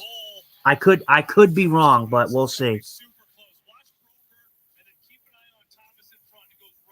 Oh, No. yeah, absolutely. I don't think that's kicking. Absolutely not. Thomas is not even at the net. That is a complete deflection. That's not a kicking motion. They may challenge it. But it's not a kicking motion. It's not a kicking motion. Thomas is not even facing the net. That's not a kicking motion. Yeah. I don't know. No, I don't. It doesn't look like the Kings are challenging. Nope, Kings are not challenging. Yeah, that's a redirect. Yeah, that's. I'm sorry. I'm blind, but that's not a redirect, or that's not a kicking motion. If it was a distinct kicking motion, Toronto would have intervened, and they said that on the Kings broadcast. Yeah, that's for the scenarios. I know it's a little different sometimes because you can kick the puck, but the problem with that is when you see a kicking motion, usually the player towards the net is facing the net. Robert Thomas is not facing the net. So obviously that takes a little bit into account because to kick the puck, if you're kicking the puck, if you're not looking at the net, you're kicking the puck probably forward ahead of you, not back into the net. Yeah, to me you could see where that was kind of a direction because you're allowed to redirect the puck into the net. Mm-hmm. You're allowed to turn your skate. Now I will say, does Robert Thomas do this on purpose and pivot his foot or skate? Absolutely. He did that on purpose. But it was, like you said, I'm 100% with you. That's the deflection and putting your positioning of your skate is not kicking. So, all right. Well, there you go. That's what you needed. The Blues needed this. The Blues needed this, and you can't give this away. You got to keep playing your game. Do not put your Thomas. Do not back off. Holloway and wait a minute. Oh my God! Imagine, bro. Look at the hustle though by Suter though. I mean Suter with the hustle, just absolutely not giving up on the play. Yeah, you need that. So when you look at this with he just misses. When you look at this play with Thomas, the way his foot goes down and it catches the puck, that's why you can sit there and say maybe it was a kick, but at the same time, you're right. He's turned, and the way his skate is, he's not pushing his skate towards the net. His skate it's facing away and does not go towards the net. So that's why I think that the kicking motion comes off. What? I just was laughing at what Aaron said. This type of situation wouldn't be. See, I would question it a little bit because of, yes, you do have kicking motions, but I look at the positioning the most in this factor because Robert Thomas is not facing the goaltender, and the puck is not a rebound; it is a shot. So the shot happens, and it's just a clean deflection. Now, if it was like a rebound and then it went in the net, then you would look at a kicking, but it was not. Yeah. So And no, you're right. that's just me. And That was a has pretty lot to do simple with call. The fact that it was a shot, not a rebound. Yeah, absolutely. Because we saw that earlier. Didn't we see that a couple games ago when Robert Thomas was another one? Didn't he have a kicking goal that got called back one of the other games a couple games ago? Yeah, that one was a kicking motion. Now we're going to the box. It looks like. Of course we are. Why would we not play 5-on-5 hockey when the Kings have gotten away with interference after interference after trip in this period, and then you're going to put the Blues in the box and that's for the last. God, I hope this doesn't hurt. And oh wow, that should not be. I'm sorry, that's not a trip. That's not a trip at all. That's the stuff that's got to get looked at. That's not a trip at all. When you go back and look at that on the replay, that's not a trip at all. That's why this stuff needs to be looked at. Oh my goodness. I think Bennington's stick actually clips Panarin's stick or skates too. But that's fine. But again, I go back to why are we calling penalties? You didn't call shit the whole period. Then you're going to call one in 2 minutes left in the game? Because it looks obvious when it really isn't. It looks like an obvious strip. This is where the NHL's got to really bring back the rules there, but they got to bring back the embellishment, right? It's got to come on because that'd be embellishment. I'll be honest. I'm sorry. I'm just so tired of seeing games possibly end with power plays in the last freaking minutes of the game. I'm tired of seeing that. I don't mind it if it's legitimate. I don't mind if it's legitimate. You're right. You can't put the whistle away when it's legitimate. Yeah, if it's legitimate, sure. That one is on the edge of legitimacy. For me, I don't particularly have the worst amount of hate for that call. My problem is you didn't call anything before that. You put your whistles away. You didn't call any of the interference calls that should have been called in LA the whole period. And then you're going to call a penalty. I get you, but I'm just saying because that one, while the other interferences looked like they were in the play, this one. See right there, Thomas just gets interfered with. LA does not attempt to play this puck. The LA defender blocks Thomas off completely. Yeah, should have been interference. Was not. Blocked out of play. I mean, 21 like I said, seconds left in the power play. And I get it. I sound like a complete baby, but you got to have consistency. This is what we've been talking about all year. It's not the calls, it's the consistency. And I've told you I'm okay with that. I've told you I'm going to give them. No, I'm not talking to you. I'm not directing that at you. I'm just saying again because we're bouncing things off of each other, right? You're saying something. I'm telling you how I feel about it. You're telling me that you want consistency, and I agree with you. I want the consistency also, right? Yeah, LA has the least amount of regulation wins. LA has benefited from the loser point a lot this year. Same with the Vegas Golden Knights. LA has 19 regulation wins. 19.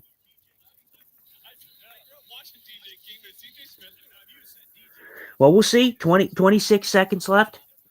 Yep. Hopefully your daughters are having fun at this game at least. Yeah, they are. They've been messaging me. They've both been messaging me. Even my youngest, who doesn't care about sports, they did what you said. They got a goal. Yeah, I agree. I agree with you, Aaron. Hopefully, Parayko's been all over this game. He's been very good in this game. Parayko's been probably the best defenseman in this. No, I guess I can't say the best. The Blues defense has been pretty good in this game. Really good. Mayhew's but Parayko's been all over the ice. Been great. Fowler's probably the only one that maybe I have a question with. But other than that, I don't have an issue with our defensive core tonight. How that goal was all Broberg. I mean, yeah, it went in off of Thomas, but that was Broberg getting in the spot where he needed to be. Well, they killed the penalty. Now can we not have a 1.6 seconds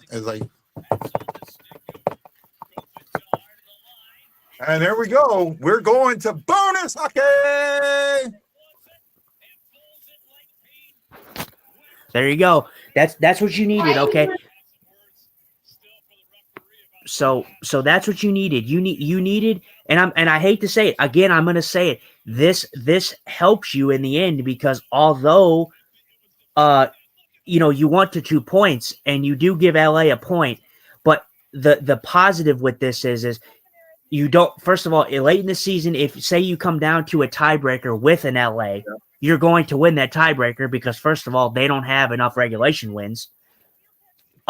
If LA stays in that position, you're only giving them a point. If you can win this game and get the 2 points, you're giving them a point. So then they tie Nashville. So that means if you win this game, you're still 2 points out. Yep. So it is crucial. But with the Blues getting a point in this game and LA getting you got to get it. You can't let it go to the shootout. You got to get it. You need the row, right? So first tiebreaker that you talked about is the RW regulation win. The second tiebreaker is the row regulation overtime wins. That's what you need next. You got to get that. I don't know where the Blues are with row. Actually, the Blues is low. I know the Blues strength is going to rely on their regulation wins. That's the only hope that they have because overtime wins not going to be anywhere in that question. Only got like one, right? No, they got more than one, but they're not going to be in that discussion. They gotta again, like I said, if LA wins this game, you still got a point out of it. Obviously, you want 2, but if LA wins, they leapfrog Nashville, but by 1 point. So they only leapfrog them by 1 point, but you still get a point. So that would put you not 4 points back. It would put you 3 points back. 3. So you're still growing at least, but you want 2. You obviously want 2.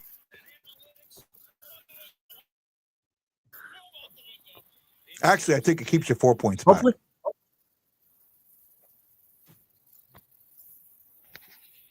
Hopefully they can win. Let's see. And we got a point. Yeah, we did, Braden. Yeah, please get it done. Yeah, I'm with you. Kings.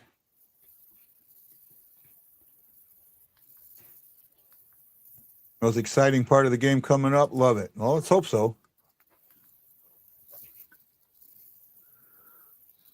Broberg has been my player of the game. I think all the defensemen have been great in this game. Broberg, like I said, Broberg just continues. Broberg! Oh, no.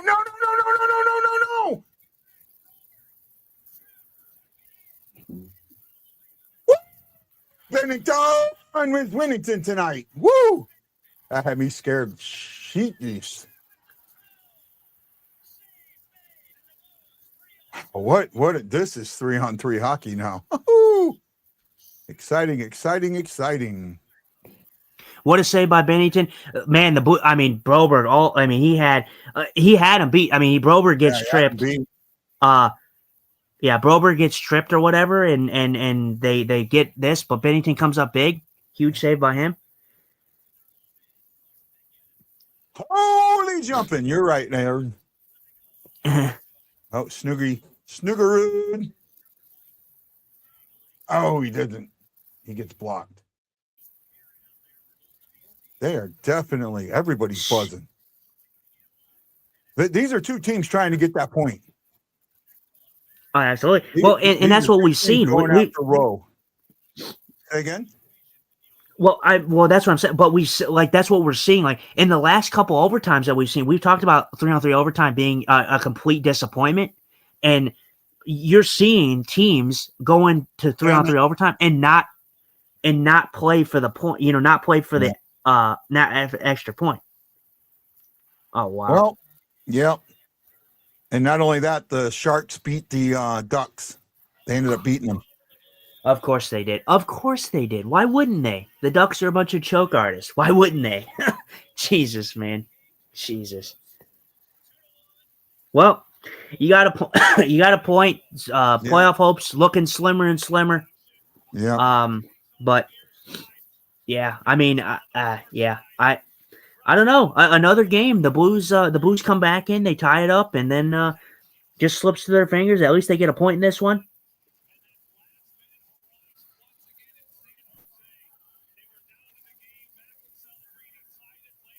The Blues, when it comes to row, are at the back of everybody. They have 30. The Kraken have 31. Jets have 30. Nashville is 30. Sharks have 33. And the Kings have 26. So we have all the tiebreakers on the Kings. Mhm. Kings only have 19 regulation wins. Holy Christ. Yeah, you didn't hear me? I said that. Yeah. Well, you said you had I didn't hear how many you had said they had. You said they had the least. I said 19. Yeah, I said Yeah. 19. Yeah, 19. Wow. They that's all they have for regulation wins. Yeah, they've relied on the loser point a lot, which is the 18 OT losses.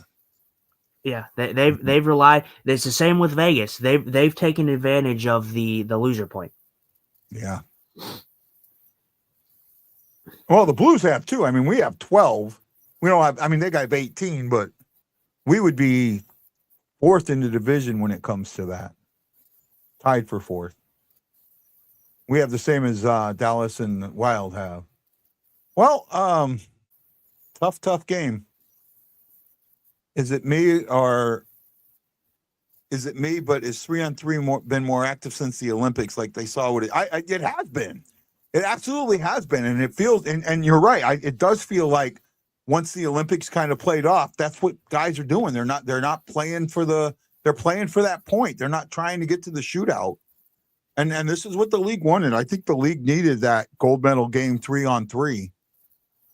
Right? Well, Bennington should have gotten a star here. He won't, but he should have. They're calling the stars now, and obviously Bennington's not getting one, but he should have. Oh, actually, Thomas got one. Thomas, Kempe, and Moore. How do you not give the goalies on that? 23 for 24 and 24 for 26. I don't know. Couldn't tell you, man. Yeah.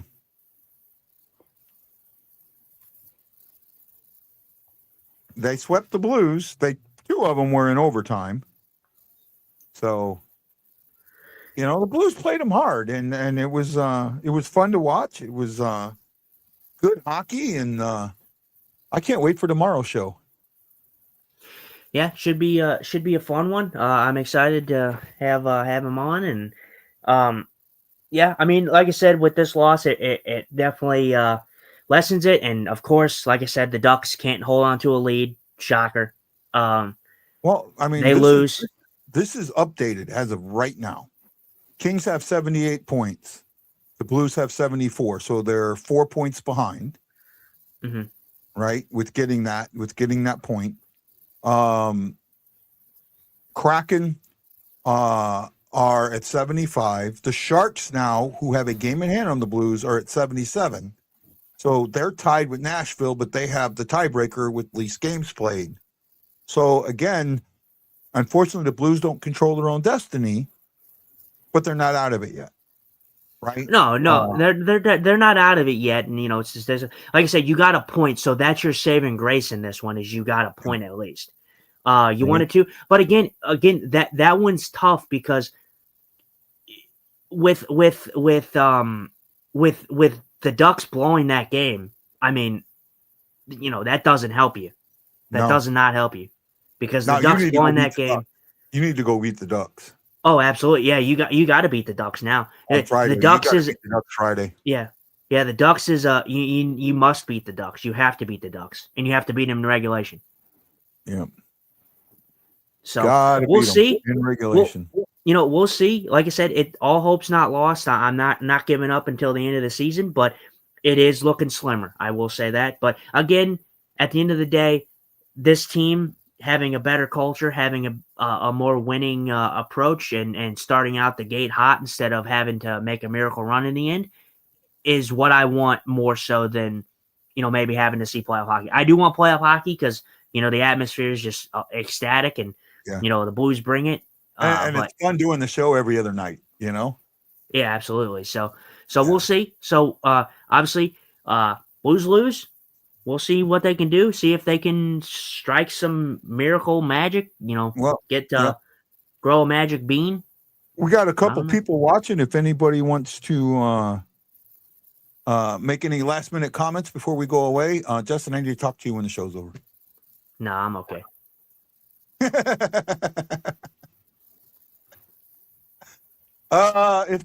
not, well, I gotta wait the 15 seconds to make sure, see if anybody comes up with anything.